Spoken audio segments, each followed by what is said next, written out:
আমার নাম রিয়া। রিয়া, বাড়ি কোথায়, জন্ম জেলা? আমার হোম ডিস্ট্রিক্ট পাবনা, পাবনাতে। আর ভাঙ্গুড়া থানা। আচ্ছা, এবং আপনি বর্তমানে বয়স কত আনুমানিক? বর্তমানে 24। 24। পেশায় কিছু করছেন? হ্যাঁ, আচ্ছা, কি করছেন? আমি এখন বর্তমানে পুলিশ ডিপার্টমেন্টে আছি। পুলিশ ডিপার্টমেন্টে আছেন, ঠিক আছে। বলুন আমার শুরু যেটা থেকে মনে আগে। আছে আর জি। কি, যেখান থেকে আমরা ওইভাবে খুব একটা ধনী ফ্যামিলিও না, আবার খুব একটা যে গরিব ফ্যামিলি সেটাও না। হুম, আমার দুটা মা, আমার বড় মা মারা যাওয়ার পরে আমার মা। জি তো সেখানে আমার ওই ঘরে 2 বোন আছে, জি। আমরা 1 ভাই 3 বোন, এই যে আমরা সর্বমোট 6 জন। হুম, হুম, আমার যে মা মারা গেছে সে অনেক ছোট রেখে বাচ্চাদের রেখে মারা যায়। হুম। তো সেখানে আমার মাই তাদেরকে লালন পালন করে। আমরা কখনো বুঝতে পারি না যে সে তারা আমার সৎ বোন। আচ্ছা আচ্ছা। এভাবে এখনো আমাদের এই ফ্যামিলিটা এভাবেই আছে। আমার বাবা কি করতেন? আমার বাবা কৃষক। আমরা যখন ছোট ছিলাম তখন আমার বাবা রিক্সাও চালাতো। হুম, হুম, হুম। তো সেখানে আমরা সার্ভিস লাইফে 3 জন আছি। Okay. আমি, আমার ছোট বোন আর আমার ভাই, 3 জনই আমরা পুলিশ ডিপার্টমেন্টে আছি। আমি বলি গর্বের বিষয় যে আমার বাবা একজন কৃষক কিংবা রিক্সা চালক হিসাবে আমাদেরকে যেখানে নিয়ে আসছে, এটা অনেক বড় বিষয়। নিশ্চয়ই। আমার বাবা অন্যের জমি চাষ করতো, অন্যের জমি লিজ নিত, বর্গা নিত, নিয়ে চাষ করে আমাদের জীবনটা এভাবেই চলতো। আচ্ছা। কিন্তু কখনো আমরা যে 5 বোন 1 ভাই, আমার বাবা কখনো অন্যের কাছে হাত পাততে দেয়নি। আমরা যতটুকুন পাইতাম কখনো আমরা বুঝি নাই অভাবটা, কারণ আমাদের বুঝতে দিত না। যে ঈদের সময় আসলে আমাদেরকে সবাইকে যেভাবেই হোক না কেন ড্রেস দিত। দেখা যেত আমার যে বড় বোন ছিল তাকে ড্রেস দিতেই হবে। তো আমি না এরকম আগে থেকেই ভাবতাম আমার বাবা তো আসলে একজন কৃষক, সে আমাকে এই ঈদে দিলে পরের ঈদে হয়তো অন্যজনকে দিবে। কিন্তু আমার বড় বোনের মধ্যে এটা ছিল না, কিন্তু ও মানুষ হিসেবে খুব ভালো একটা মানুষ। কিন্তু সেখানে আমার ভাই তো বড় ছিল, আমাদের 3 বোনের বড় ছিল। ভাই তো ইচ্ছা করলে কিছু করতে পারতো, কিন্তু সে একটা অন্যরকম কোয়ালিটির। তার সাথে কখনো কথা বলা যেত না, রাগান্বিত, সে যেটা ভাববে সেটাই। ওকে। তো এরকম দেখা গেল যে সে যখন এসএসসি পরীক্ষা দেওয়ার পরে সে ফেল করে, কারণ অন্যরকম বন্ধু বান্ধবের সাথে মিশতো, বিভিন্ন ইয়ে করতো। তো বাবা অনেক ইয়ে করতো যে আমার তো একটাই ছেলে, আর ভবিষ্যৎ প্রজন্ম তো আমার এটাই। আমার বাবা দেখা যেত আমার ওই 2টা বোনকে বিয়ে দিয়ে দিছে, আমার বড় মায়ের, আর আমার বোন যেটা বড় তাকেও বিয়ে দিয়ে দেয়। তো দেখে আমার চাচা কিংবা আমার ফুপারা সবাই মিলে ভালো ভালো দেখে বিয়ে দিছে। ওকে। দেওয়ার পরে তো এখন থাকলাম আমি। আপনার বয়স কত তখন? তখন আমার বয়স 13। 13 বছর। আচ্ছা। তখন দেখা যেত বিভিন্ন সময় আমাকে বিভিন্ন ছেলেরা দেখতে আসতো, কিন্তু এটা আমি পছন্দ করতাম না। আমার চিন্তা ভাবনা ছিল পড়াশোনা করব, আমি নিজের পায়ে নাও দাঁড়ালে আমি একটা ম্যাচিউরড হওয়ার পরে বিয়ে করব, ওকে। এরকম আমার চিন্তা ভাবনা ছিল। তো সেখানে দেখা যাচ্ছে যে আমার চাচা চাচিরা যারা আছে আমাদেরকে নিয়ে অনেক রকম কথা বলতো, কারণ তাদের 2 ছেলে 2 মেয়ে, 2 ছেলেই শিক্ষিত, 2টা মেয়ে শিক্ষিত। তো সেখানে তাদের চেয়ে আমরা একটু হলেও নিম ছিলাম, কারণ আমার বাবা যখন ছোট ছিল তখন আমার চাচাকে সেই বিয়ে পর্যন্ত সেই পড়াইছে। আমার বাবা ছোট ছিল তারপরও তাকে পড়াইছে আমার বাবা। তো সেখানে আমার ভাইকেও অনেক বোঝানো হয়, সে পড়াশোনা বাদ দিয়ে দেয় অলরেডি, যা তার ভালো লাগে না। যে ভালো লাগে না তুমি কিছু একটা করো, আমার বাবার কথা যে কিছু একটা করো, আচ্ছা। কারণ তোমাকে আমি কত বছর বসায় রাখে খাওয়াবো। আমার ভাই বলে যে আমি কিছু করতে পারবো না, সে একদম চাচা ছোলা কথা বলে, বিভিন্ন সময় মাকে মারতে যায়। এক কথায় যে সে অন্যরকম একটা কোয়ালিটির মানুষ। সবার বড় ছেলে উনি। হ্যাঁ। উনি এই কাজ করছে। এগুলো করে বন্ধু বান্ধবের সাথে মেশে। ও যেখানে 16-17 বছর বয়স, আর ও যাদের সাথে মিশতেছে তাদের 25-26 বছর বয়স। ওকে। আইসে দেখা যেত কেউ কথা বললে তারই মারতো ধরে, যেহেতু Okay. আমরা ছোট ছিলাম। আমার 5 বোনের মধ্যে আমি সবসময় রুখে দাঁড়াতাম। ওকে। তো আমি বলতাম কেন তুমি মাকে মারতে যাবা, দোষটা তো তুমি করছো, তুমি পড়াশোনা করো না, তুমি বন্ধু বান্ধব নিয়ে আড্ডা আড্ডা দাও। তার কথা যে আমি কেন এই কথাগুলো বলবো, তার ইচ্ছা বাবা থেকে টাকা যাচ্ছে ওকে ওকে দিতে হবে। নেশা করতো না, কিন্তু তাস খেলতো, এটা খেলতো, সেটা খেলতো। আমার বাবা যখন দিত না তখন দেখা যেত যে ও বিভিন্ন সময় মাঠ থেকে নিয়ে যেত, মাকে জোরপূর্বক ভাবে মাঠ থেকে কারাছেড়া করে নিত, এরকম। তো ওই এগুলো সময়টা কি যখন আপনি লেখাপড়া করছিলেন নাকি হ্যাঁ, লেখাপড়া? আমি তখন স্টাডিং রানিং এ কোন ক্লাসে আছি। পড়ছিলেন তখন? আমি তখন 6-7 6-7 এরকম। পড়ছেন। আচ্ছা। আমার ভাই প্রতিনিয়ত আমাকে দেখতে পারে না, ও যদি খাইতে বসে সেখানে যদি আমি যাই, ও ওখান থেকে উঠে চলে যাচ্ছে, কিংবা ভাতের প্লেটটা আর যদি ফেলে দিল, আমি যদি কারোর সাথে কথা বলি দেখা যাচ্ছে সেটা নিয়ে এসে বাড়িতে তিলকে তাল বানানো হচ্ছে। বিভিন্ন যেটা ধর্তব্য তুল্যের মধ্যে বলাই চলে না, অলওয়েজ সময় আমার দোষটা খুঁজে বেড়াতো, কারণ আমি সবসময় প্রতিবাদী ছিলাম। আমি আমার বাবার পক্ষে ছিলাম, আমার মার পক্ষে ছিলাম। আমার বাবা যখন কৃষক, উনি যখন মাঠে কাজ করতো আমি হেল্প করতাম। বর্ষার শেষে আপনার রসুন পেঁয়াজ এগুলো অনেক কিছু গাড়া হয়। ওকে। তো সেই সময় আমি আমার বাবার সাথে গিয়ে আমি ওই পেঁয়াজ রসুন গুলো আমি কাটতাম, দিনের পর দিন এভাবে আমি জমিতে কাজ করতেন? হ্যাঁ, জমিতে কাজ করতাম। তো এলাকার সবাই বলতো যে এটা যদি আমাকে মেয়ে না হয় ছেলে হতো ভবিষ্যতে অনেক কাজ হতো। তবে আমি পুলিশ ডিপার্টমেন্টে আসার আগে থেকে আমার স্বপ্ন ছিল যে আমি পুলিশ ডিপার্টমেন্টে জব করবো। এটা কেন আপনার স্বপ্ন ছিল? এটা জানি না কেন, নয় যে আমি ছোট থেকে অনেক লম্বা ছিলাম, গ্রামের মানুষ সবাই আমাকে সেনাবাহিনী বলে ডাকতো। তো সেখানে দেখা যেত আমার মধ্যে সেই সময় থেকে একটা জিনিস কাজ করতো যে আমি একটা ডিফেন্সে জব করবো। ডিফেন্সে জব করবেন? আচ্ছা। হ্যাঁ, এটা আমার মধ্যে ইচ্ছা ছিল তখন থেকেই। তো সেখানে আমি যখন বাবার দিকটা দেখতে গেলে আমার পড়াশোনার দিকটাকে একটু হলেও পিছিয়ে যেতে হয়। শুক্রবার সারাদিন আমি আমার বাবার সাথে কাজ করতাম। সে ধান নিয়ে আসতো, আমি তার বোঝা উঠাই দিতাম মাথায়, যে মানে অনেক দূরে, আমার বাড়ি ছেড়ে না হলে 1-1.5 কিলো দূরে। অথচ আমার ভাই কখনো কাজ করতো না। আমার 5 বোনের মধ্যে আমি মানে সবচেয়ে একজন প্রিয় মানুষ ছিলাম, ওকে। আবার নিরীহ একটা বাচ্চা ছিলাম। তো এর মধ্যে আমি যখন আমি উঠি 7-এ, ওঠার পরে তখন আমি হ্যান্ডবল খেলাতে নাম দিই স্কুলে। তো স্কুলে যখন আমি হ্যান্ডবলের নাম দেই, তখন সেখানে আমি এসএসসি পর্যন্ত খেলাধুলা যখন করছি, তখন আমি কিন্তু রাজশাহী বিভাগ পর্যন্ত খেলছি। ওরে বাবা, আমার অনেক ইচ্ছা বড়। ছিল যে আমি একসময় খেলোয়াড় হবো। আচ্ছা। তো এখান থেকে আমার এক বেস্ট ফ্রেন্ড ছিল রূপা। রূপার বাড়ি আর আমার বাড়ি 2 বাড়ি পরে। তো রূপার সাথে আসলে কেউ মিশতো না, কারণ ওর বাবা নিজে থেকে ওকে গানের জগতে ঠেলে দেয়। গান তো দূরের কথা, ওকে নিয়ে মানে এক ধরনের দেহ ব্যবসা করানো হয়, ওর বাবা নিজেই করাতো, যেটা ওর পছন্দ ছিল না।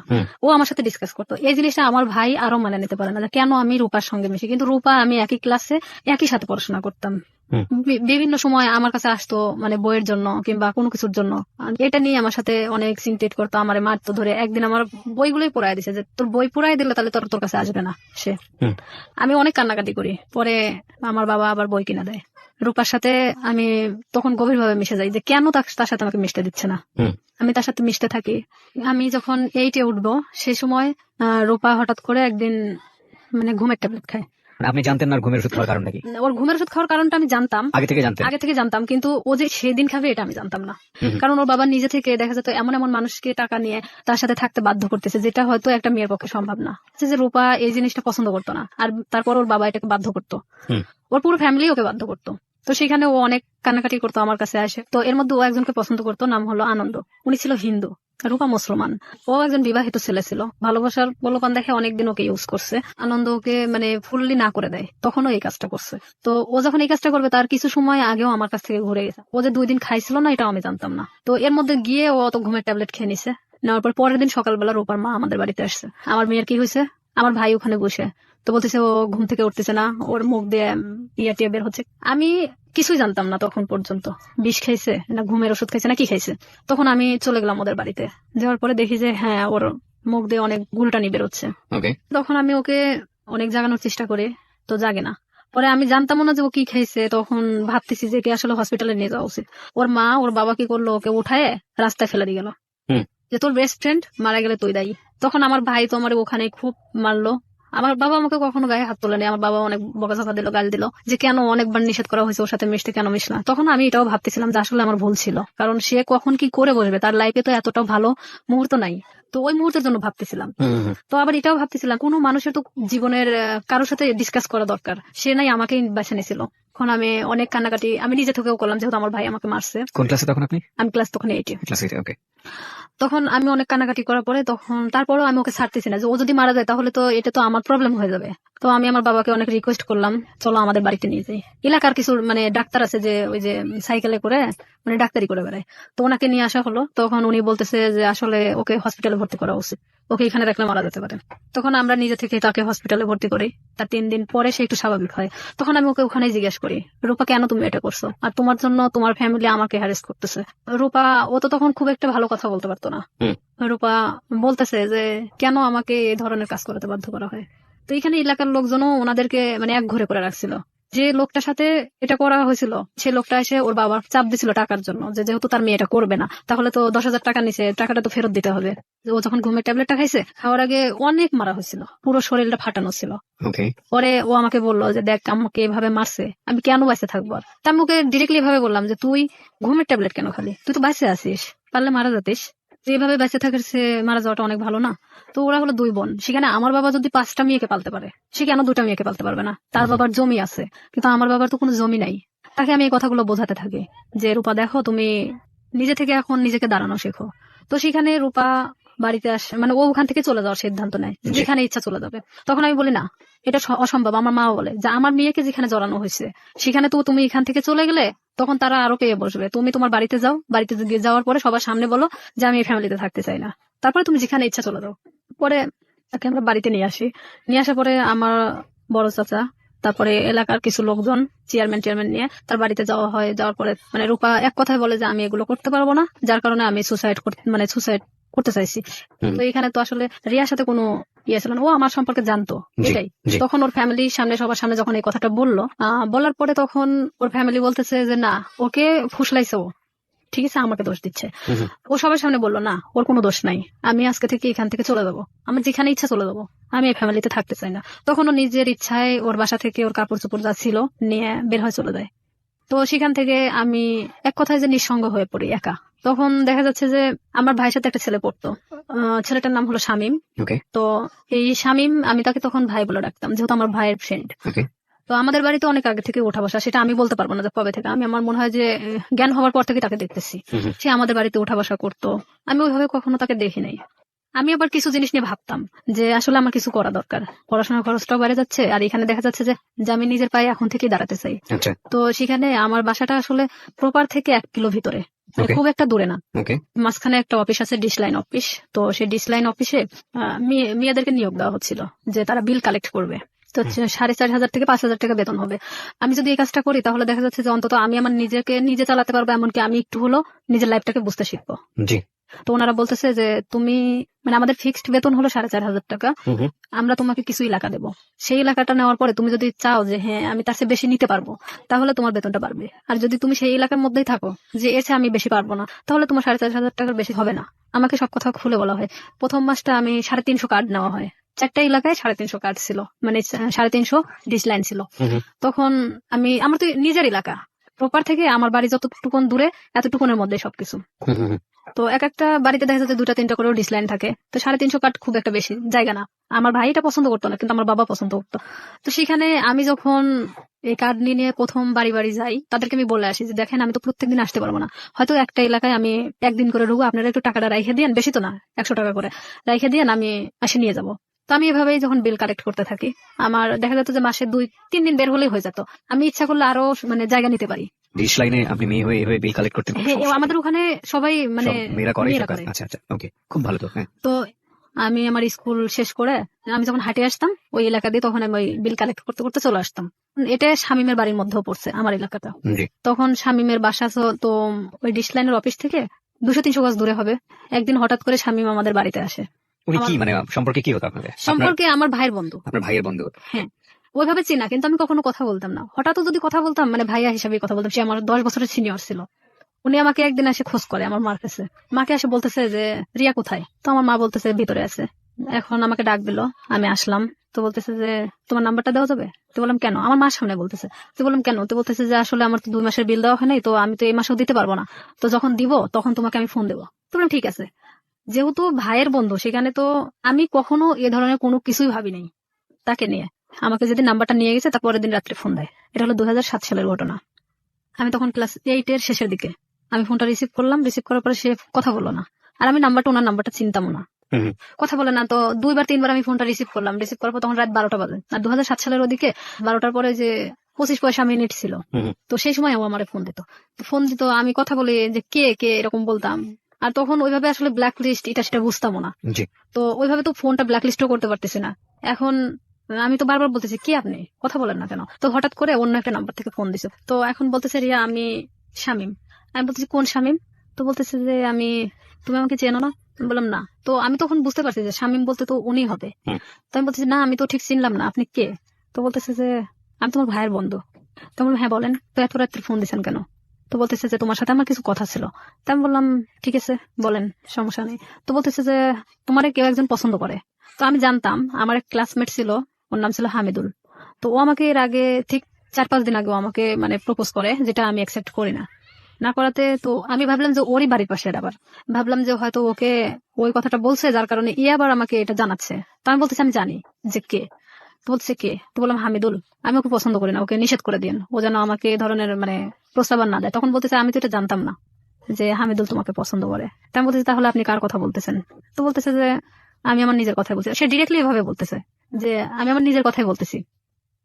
সে যখন এইভাবে বলতেছে যে আমি আমার নিজের কথা বললাম, তখন আমি এক মুহূর্তের জন্য চুপ হয়ে গেছি যে সে কি বলে, এটা কি আদৌ সম্ভব যে আমার ভাইয়ের বন্ধু, তারপরে আমার চেয়ে 10 বছরের সিনিয়র? তো আমি সেখানে না বলে দিই, যেটা ভাই কখনোই সম্ভব না। কারণ আপনি বলা চলে যে এটা বড় ফ্যামিলির ছেলে, সেখানে আমি কিন্তু এটাতে রাজি না। আপনি অন্য কোথাও দেখতে পারেন, আমি ডিরেক্টলি ভাবে বলে দিলাম।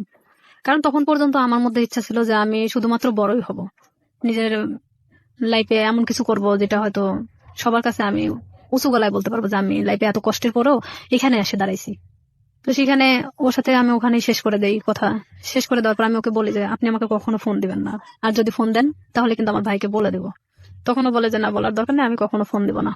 পরে আমিও চুপচাপ থেকে যাই, যেহেতু এটা তার আর আমার মধ্যে কথা হয়ে গেছে, আর সে তো আমাকে ফোন দিবে না বলছে। তো পরে যখন ও তার 5 দিন পরে আমার ফোন দেয়, আমি তখন একটা এলাকাতে ছিলাম, মানে বিলটা ওঠাচ্ছিলাম, সে জি। সময় আমার ফোন দিছে অন্য একটা নাম্বার থেকে। তার যে কতগুলো নাম্বার ছিল আমি নিজেও বলতে পারি না, তার অনেক নাম্বার ছিল। সে Okay. বিভিন্ন সময় বিভিন্ন বিভিন্ন নাম্বার থেকে ফোন নাম্বার দিত। থেকে আমাকে ফোন দিত। আচ্ছা। আর বিভিন্ন ছেলেদের সাথেও কথা বলাতো, মানে হঠাৎ করে একটা অন্য কণ্ঠ। আমি যখন মানে বলতেছি কি আপনি এটা সেটা জিজ্ঞেস করতেছি, তখন দেখা যাচ্ছে যে আবার ও ফোনটা মানে নিছে, নেওয়ার পরে বলতেছে আমি অমুক। তা আমি যখন বললাম যে আচ্ছা আপনি এরকম কেন করতেছেন আমার সাথে, পরে ও এটা নিয়ে বলতেছে যে আমি সিরিয়াস, তোমাকে পছন্দ করি। তো আমি বললাম ঠিক আছে, পছন্দ যখন করেন, এটা তো আসলে পছন্দের বিষয় হলো এমন একটা জিনিস থাকে, সেটা হলো যে কিছু জিনিস আছে যে সুন্দর, কিন্তু সেটা আমার জন্য না। ওকে। তো সেখানে আপনি একটা বড় লোক ফ্যামিলির ছেলে, আপনার সাথে সম্পর্ক হওয়া এটা আমার জন্য অনেক ওই ছিঁড়া কাঁথায় শুয়ে লাখ টাকা স্বপ্ন দেখার মতো, এটা কখনোই সম্ভব না। পরেও আমাকে বলে যে না, আমি সত্যি সিরিয়াস বলতেছি, আমি তোমাকে খুব পছন্দ করি। পরে আমি পুরোপুরি সিম কার্ডটাই চেঞ্জ করে দিই, যে তার সাথে সম্পর্ক করা আমার মোটেও পসিবল ছিল না, এটা তো অসম্ভব একটা জিনিস। তখন আমাকে নেক্সট বার সে আমার সাথে মানে বাজারে দেখা হয় যখন, তখন আমার বলতেছে রিয়া বিলটা নিয়ে আসিও। তো তখন আমি বলি যে এখানেই দিয়ে দেন, আমি তো এখানেই আছি, কার্ডটা আমার সঙ্গেই আছে, আপনি এখানেই দিয়ে দেন। তো বলতেছে না আমার কাছে তো এখন টাকা নেই, বাসায় যে নিয়ে আসো। তো আমি তো জানি বাসা তো এমন একটা জিনিস যেখানে সবাই থাকে, বাবা মা ভাই বোন সবাই তো আছে। ওকে। তখন ওনার 3 মাস পেন্ডিং ছিল, যে বিলটা উনি দিচ্ছিল না, ইচ্ছাকৃত ভাবেই সে দিচ্ছিল না। পরে আমি যখন ওর বিলটা আনতে যাই, তো আমি এরকম এরকম দরজার সামনে, ওদের রুমটা হলো বেলকুনির সাথে যে দরজাটা আছে, এটা হলো ওর ঘরের রুম, মানে ঘরের যে দরজাটা এটা। আর ভিতর দিয়ে একটা দরজা আছে যেটাতে ওর মা বাবারা ওই পাশ দিয়ে বের হয় সবসময়, আর ও এই পাশ দিয়ে বের হয়। তো আমি তো এখানে গিয়ে দাঁড়াইছি, দাঁড়ানোর পরে আমি যখন নক করি ও বের হয়ে আসে। বের হয়ে আসার পরে তখন আমি কার্ডটা বের করে বললাম যে ভাই বিলটা দেন। তখন আমি জানতাম না ওর বাসায় লোক ছিল না। বিরতি নেব প্রিয় শ্রোতা, এই পর্যায়ে আমরা ছোট্ট একটা বিরতি নিচ্ছি, মাত্র 4 মিনিটের বিরতি। আপনারা শুনছেন close up presence hello 8920 ABC radio FM 89.2 তে। আমি আরজি কিবরিয়া রয়েছে আপনার সঙ্গে, এবং রিয়া আজকে তার জীবনের গল্প এখানে বলছে। রিয়াকে দেখার জন্য বা কোনো কমিউনিকেট করার জন্য, কিছু বলার জন্য আপনারা আসতে পারেন আমার ফেসবুক পেজে। ফেসবুকের ঠিকানা www.facebook.com/kibria.rj। আমি আবার বলছি www.facebook.com/KEBRIA.RJ। পেজটি আছে RJ Kibria, and please like this page. ফিরে আসছি ঠিক 4 মিনিট পর। আসলে এখানে আরেকটা বিষয় যে ওর 6 বোন, হুম। 6 বোনই প্রাইমারি স্কুলের টিচার। তো দেখা যায় যে 9টার পরে ওদের বাসা থেকে ওর মা ওর বাবা ছাড়া কেউ থাকে না, এটা আমি জানতাম আগে থেকে। তো ওর এক ভাই, মানে ওকে দিয়ে 2 ভাই। ওর ছোট যে সে হলো ঢাকাতে কোনো একটা এই কম্পিউটার সফটওয়্যার ইঞ্জিনিয়ার। তো ও ওখানে বাড়িতে তো থাকে না, এখন স্বামী শুধুমাত্র একমাত্র বাড়িতে থাকে। তো আমি তো জানি অবশ্যই ওর বাবা ওর মা তো বাড়িতে আছে, জি। কারণ ওর বোনরা তো সবাই টিচার, সবাই যে যার মতো 9টার পরে বের হয়ে চলে যায়।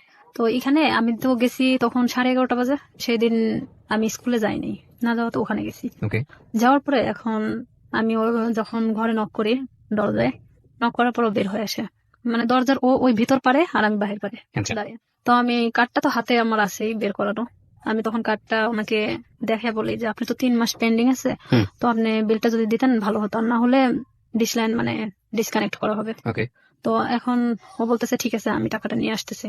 ভিতরে গেল, ভিতরে যাওয়ার পরে বের হয়ে আসলো, বের হয়ে আসার পরে আমাকে বলতেছে দাও কার্ডটা দাও, মানে ওখানে সিগনেচার করা হয়। তো কার্ডটা নিয়ে ও ভিতরে চলে গেল। তো সিগনেচার তো ওখানে দাঁড়াই করতে পারতো, জি। তারপরে ভিতরে চলে গেল। আমি কিছু বললাম না, আমি চুপচাপ ওখানে দাঁড়িয়ে আছি, যেহেতু আমাকে এর আগে প্রপোজ করছে, সেখানে ওর সাথে আমার ওইভাবে কথা বলার কোনো রুচিও জাগতেছে না, কিন্তু আমি একটা কাজের ক্ষেত্রে দেখা যাচ্ছে এটা আমি বাধ্য। তো সেখানে আমিও চুপচাপ দাঁড়িয়ে আছি। ও ভিতর থেকে আসলো, ভিতর থেকে কার্ডটা রেখে আসছে। হুম। তাই আমি বলতেছি ভাইয়া কার্ডটা তো রেখে আসলেন, কার্ডটা নিয়ে আসেন। তো বলতেছে যে আসে নিয়ে যাও। এভাবে ভিতরে এসে বলতেছে, বলতেছে হ্যাঁ, এসে নিয়ে যাও। এসে নিয়ে যাও। ওকে। তাই বললাম এটা কি ধরনের কথা, আমার কার্ডটার প্রয়োজন নেই, আমি চলে গেলাম। হুম। তো এই বলার পরে ওই আমার থাপাত দিয়ে মানে হাতটা চেপে ধরে। তো ওর বাসাটা এমন কোয়ালিটির একটা জায়গায়, যদিও প্রপারের মধ্যে, জি। মানে পাশে একটু ফাঁকা জায়গা আছে, ওর আশেপাশে মানে কোনো বাড়ি নেই। তো এখানে ওদের বিল্ডিং করা বাড়ি, ছাদ ঢালাই। হুম। আর ঠিক এরকম একটা কোয়ালিটির যে রুমটা খুব একটা বড় না খুব ছোট না, আচ্ছা। সেখানে দেখা যাচ্ছে যে থাইটাই লাগানো। তো সেখানে যদি ভিতরে থাই মানে? থাই গ্লাস গুলো, হাই ক্লাস লাগানো আছে। তো এখানে যদি ভিতরে একজনকে নিয়ে যাওয়া হয়, বাহিরে বাইরে কেউ থেকে কিছু কিন্তু বোঝা মানে যাবে না। কিছু কেউ শুনতে পাবে না। ওকে। ও আমাকে যখন হাতটা মানে থাপা দিয়ে মানে এভাবে ধরে ফেলে, তখন আমি মানে ওর দিকে একবার তাকাই। ও কি করলো, আমার বাম হাত দিয়ে মানে আমার মুখটা চাপ দিয়ে ধরার পরে এক ধাক্কা দিয়ে মানে ওর ভিতরে দরজার ভিতরে ঢুকাই দেয়, যেহেতু আমি দরজার সামনে দাঁড়াইছিলাম। তখন আমি ভিতরে যাওয়ার পর আমি বলতেছি যে আপনি কেন এগুলো করতেছেন। এটা কেন করতেছেন? আমি তো আপনাকে পছন্দ করি না। আর আপনি আমাকে মানে প্রপোজ করছেন, প্রপোজ করার মানে কি এটা যে আপনাকে সে বাধ্য মানে আপনার সাথে সম্পর্ক করতে? তো ও বলতেছে যে কিভাবে মানে ভালো লাগাতে হয় সেটা আমার খুব ভালো জানা আছে, আমি জীবনে যা চাইছি তাই পাইছি। তাই আমি বললাম, দেখেন আপনি অনেক ধনী একটা ফ্যামিলির মানুষ, আপনি জীবনে যা চাইছেন না কেন সেটাই পাইছেন, আমি মানি সেটা। তো এইভাবে মানে আমি যখন ওর সাথে মানে বলতে থাকি কথাগুলো, কারণ আমি জানি যে বাহির থেকে কিছু শোনা যাবে না, এটা আমিও নিশ্চিন্ত ছিলাম। এক পর্যায়ে সে আমার সাথে অনেক মানে ধস্তাধস্তি করতে থাকে, করতে থাকার পরে এক পর্যায়ে সে আমার সাথে মানে খারাপ কিছু করেও ফেলে। তখন আমি একদম দিশেহারার মতো হয়ে যাই যে আসলে এটা কি হয়ে যাচ্ছে আমার সাথে, এটা কি আমার সাথে আসলে হওয়াটা উচিত ছিল? আমি তাকে তো বারবার মানে বোঝানোর চেষ্টা করতেছি, ওকে, তারপরেও তার একটাই কথা যে আমি তোকে যেভাবে হোক আমি চাই, এটাই তার last বয়সে কথা। 10 বছর বড় ছিল। হ্যাঁ, আমার চেয়ে 10 বছরের বড় ছিল। আর আমি তখন বললাম তো, প্রথমে অনেক আগেই বলে আসছি, আমি অনেক ভীতু কোয়ালিটির একটা মানুষ ছিলাম, আমি খুব একটা মানুষের সাথে কথা বলতে পারতাম না। হুম। আমি যে যে ডিশ লাইনের কাজটা করতাম, এখানেও দেখা যেত আমি অনেকের সাথে কথা বলতাম না, যাইতাম আমি কার্ডটা বের করে দিতাম, তারা টাকাটা দিত, আমি নিয়ে চলে আসতাম, এরকমই, কারণ তারা টাকাটা দিতে বাধ্য।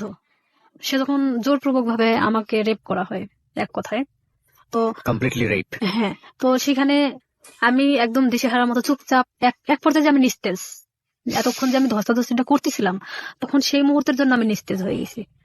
মানে আমি এক কথা বলা চলে আমার শরীরে কোনো শক্তি নেই, যে আমি যে কি কথা বলবো এখন, আমার ভাষা জ্ঞান মানে সবকিছু শেষ সেখানেই। তো ওখানে ওখান থেকে আমি কোনো রকম বের হয়ে চলে আসি। বের হয়ে চলে আসার পরে আমি আমার ব্যাগটা আনতে ভুলে যাই, কারণ আমি যে কিভাবে চলে আসছি সেটা আপনি আজও নিজেও জানেন না। আমার মনে হয় যে আমি নিজেও আসলে বলতে পারবো না যে আমি কিভাবে ওখান থেকে আসছিলাম। তবে আমার এটাই মনে হয় যে আমি কোনো না কোনো ভাবে বের হয়ে চলে আসছিলাম। তো সেই মুহূর্তে ও আমাকে আটকে রাখার চেষ্টাও করে নাই, আর আমি বের হয়ে চলে আসছি। ও শুধু দরজাটা খুলে দিয়েছে, আমি বের হয়ে আসছি, এটুকুনি। কিন্তু ওখানে যে আমার ব্যাগটা রয়ে গেছে, আমার কার্ডগুলো রয়ে গেছে, মানে এরকম কোনো জ্ঞান আমার মধ্যে ছিল না, কারণ এরকম শট আমি কখনো খাইনি যেটা ওই মুহূর্তের জন্য পাইছি। তখন আমি বাড়িতে চলে আসি ডিরেক্টলি। বাড়িতে আসার পরে আমার মা জিজ্ঞেস করে, তোর ব্যাগ কোথায়? তো এখানে আরো একটা কথা, আমি আরেকজনের সাথে মিশতাম, সে আমার সম্পর্কে ভাগ্নি হয়, সাথী নাম। জি। সে অবশ্য 2013 সালে সুসাইড করছে, মারা গেছে সে। সাথীদের বাড়িতে আমি উঠা বসা করতাম মাঝে মধ্যেই। তো আমি মারা এভাবে বলতেছি, মা আমি মনে হয় সাথীদের বাড়িতে রেখে আসছি, কিন্তু আমি কিন্তু শিওর না। আমি এমনি তাকে বোঝানোর জন্য যে আমি সাথীদের ওখানে মনে হয় ব্যাগটা রেখে চলে আসছি। তাই আমার মা কিছু বললো না, কারণ সাথীদের বাড়ি আমার বাড়ি থেকে 5-6 বাড়ি দূরে। জি। তো সেখানে মা আমাকে আর কোনো কথা বললো না, আমি আমার রুমে চলে যাই। আমি একা এক ঘরে থাকতাম। আচ্ছা। তো আমি আমার রুমে ঢোকার পরে চুপচাপ একা একা কান্না করি, কারণ আমি এই কথাগুলো আমি কারোকে বলতেও পারতেছি না, কারণ Okay. এটা সম্ভব না এখনকার লাইফে, হয়তো সম্ভব, কারণ এখন আমরা অনেকটাই বুঝতে শিখছি, অনেকটা প্রতিবাদী হওয়া শিখছি, কিন্তু আজ থেকে 2007 সাল মানে অনেকটা দূরে ছিল। আর তখন গ্রামের মানুষ মানে এগুলো নিয়ে অনেক ভয় পেত, যে আমার সাথে এই ঘটে যাওয়া ঘটনা যদি আমি কারোকে প্রকাশ করি, লাইফে আমারই অনেক ক্ষতি হবে, দেখা যাবে আমাকে অনেকেই বলবে যে রেপিস্ট একটা মেয়ে, এ ধরনের ইঙ্গিত করবে। যার কারণে আমি চুপচাপ মানে কোনো কথা না বলে কারোকে বলিনি, আমি সব নিজের মধ্যে রাখি। এভাবে যখন আমি নিজের মধ্যে রাখি, শামীম আমাকে বারবার ফোন দেয়, আমি ফোনটা রিসিভ করি না। রিসিভ না করাতে ও আমাকে প্রায় আমাদের এলাকায় এসে দাঁড়ায় থাকতো। আপনি এই যে এত বড় একটা ঘটনা ঘটে গেল, এরপরে আপনি কোথাও বিষয়টা শেয়ার করেননি না, কারোর সঙ্গে? আমি কাউকে কিছু শেয়ার করি বলেননি? নাই, কারণ আমি তো আসলে ভাবতেছিলাম যে আমি এই কথাটা কিভাবে বলবো, যাকেই বলবো না কেন এটা তো বার্গেনিং হয়ে যাবে, ওকে। আর পুরো এলাকা ছাড়া যাবে, তখন আমি কিভাবে মানুষের সামনে মুখ দেখাবো? আমার তো সুসাইড ছাড়া তো উপায় ছিল না তখন, কারণ এটা মানে একটা গ্রাম্য মেয়ের কাছে যে কতটা লজ্জাজনক, কিন্তু আমি তো একটা গ্রামে বড় হয়েছি, সেখানে আমার কাছে অনেকটাই কষ্টের জনক ছিল, কারণ সেখানে দেখা যাচ্ছে যে আপনি কিছু নাও করলে আপনার কোনো একটা ব্যাড সাইড নিয়ে তারা সবসময় গবেষণা করে, আর এটা তো অনেক একটা বড় বিষয় ছিল। তখন আমি আমার ফ্যামিলির তো কারোকে জানাই নেই, একটা এখানে আমি যে সাথীর সাথেও মিশতাম, মানে এই রূপা চলে যাওয়ার পরে আমি সাথীরও কখনো বলি নাই যে আমার সাথে এরকম কিছু একটা হয়েছে। পরে এটা যখন ঠিক 1.5 মাস পর আমি কেন জানি বুঝতে পারি যে আমার মধ্যে কোনো একটা পরিবর্তন হচ্ছে। পরিবর্তনটা এরকম, হয়তো আমার কোনো কিছু ভালো লাগে না, খাইতে মন চায় না, উঠতে মন চায় না, বসতে মন চায় না, মানে আমি একটা অন্যরকম জিনিস ফিল করতেছি। নিজের শরীরের ভিতরে। হ্যাঁ, Right. যেটা এক কথায় যে আমি ঘুমালে উঠতে পারি না, মানে খালি ঘুমাতেই মন চায়। তারপরে আমার মা জিজ্ঞেস করতো যে তুই এরকম তো ছিলি না, খাওয়া দাওয়া বন্ধ, মানে কেমন একটা অন্যরকম। তাই আমি বলতাম যে আমি তো অনেক হাঁটাহাঁটি করি, যার কারণে আমার না ঘুমালে আর উঠতে মন চায় না, আমি বুঝতে দেয় না। পরে এইভাবে যখন আমার মা তো ওইভাবে আসলে কখনো ফোর্স করে না, কারণ তারা জানতো যে এরকম কোনো কিছু কখনো হবে না। তখন আমার বড় বোন আমারে অনেকবার জিজ্ঞেস করে যে কি হয়েছে তোর, তুই একা একা থাকিস, কথা বলিস না কারোর সাথে, তো সমস্যাটা কি? বলে না, কিছু সমস্যা নাই, এদিকে পড়াশোনা তো সামনে তো এসেছি পরীক্ষা, আবার এদিকে তো আমি যে কাজটা ধরছি আমার মনে হয় না যে আমি কাজটা করতে পারবো, কারণ আমি তখন একটা জিনিস ভাবতেছিলাম যে আমি আজ বড় হতে গিয়ে অনেক ছোট হয়ে গেছি, এটাই ভাবতেছিলাম। এরপরও আপনাকে ফোন দিয়ে বারবার ডিস্টার্ব করতো, হ্যাঁ। তাই তো? হ্যাঁ। সে বারবার আমাকে ফোন দিত, ফোন দিয়ে বলতো যে তুই কেন ফোনটা রিসিভ করিস না, এতবার ফোন দেওয়ার পর কেন রিসিভ করিস না, তুই তো গাড়ি করে বলতো। আমি বলতাম দেখেন আপনি আমাকে কেন এরকম করতেছেন, এটা করার মানেটা কি, যা হবার তা তো হয়ে গেছে। আপনি তো একটা মেয়েকে ভোগ করার দরকার ছিল, করছেন। আমি এভাবেই বলি তাকে, তাহলে আর কি দরকার। তো সে আমাকে বলে যে না, তোকে কিন্তু আপনাকে আমার এই প্রশ্নটা আবার করতে হবে। এত বড় একটা ঘটনা ঘটে যাওয়ার পরে আপনি বাসায় শেয়ার করলেন না কেন? কাউকে জানালেন না কেন? শেয়ার করিনি। আসলে এটা আমি অনেকটা ভেবেছিলাম, যেহেতু আমার ভাই পূর্বে থেকে আমার সাথে ভালো সম্পর্ক না, এখানে যদি আমি শেয়ার করি দেখা যাচ্ছে যে অনেকটা আমার দিকেই গড়াবে। আচ্ছা। এটাও একটা বিষয় ছিল। আর একটা কথা যে সমাজ, যেটা মানুষ হয়তো আমাকে খারাপ ইন্ডিকেট করবে যে মেয়েটা এরকম হয়েছে।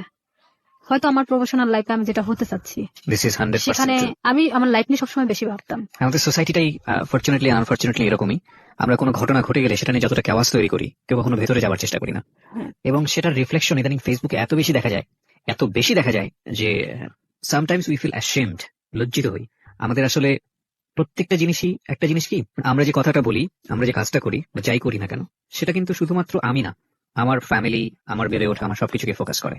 আর কোন একটা মানুষের কোনো পার্টিকুলার বিষয় ধরে সে বিষয়টা নিয়ে নাড়াচাড়া করা, কাউকে খুব সোজাভাবে মন্তব্য করে দেয়া, বিশেষ করে এই যে রেপের মতো ঘটনা, যেটা হলে আমাদের সমাজে সবসময় মেয়েদের দিকে আঙ্গুল তোলা হয়, ভিকটিমের দিকে আঙ্গুল তোলা হয়। এবং দেখবেন যে পত্রপত্রিকায় যখন সংবাদ আসে, আমরা আমাদের সামাজিকতার কথা ভেবে ওই মেয়েটাকে আমরা সামনে আনি না, ফোকাস করি না, তার ছবি প্রকাশ করি না। কেন করি না এই কারণে সামাজিকতায় সমস্যা হবে। তার মানে আমাদের সামাজিকতা কতটা দুর্বল। একজন মানুষ, আমি সম্ভবত ইন্ডিয়াতে এরকম একটা কেস আমি দেখেছিলাম যে সে রেপ হয়েছিল এবং সে ভিকটিম বলতেছিল যে আমি কোথাও ফেস লুকাবো না, আমি টেলিভিশনে গিয়ে সাক্ষাৎকার দেবো, আমি বলবো আমার সঙ্গে এটা হয়েছে ওটা হয়েছে। আমি কেন ফেস লুকাবো, আমি তো কোনো অপরাধ করিনি।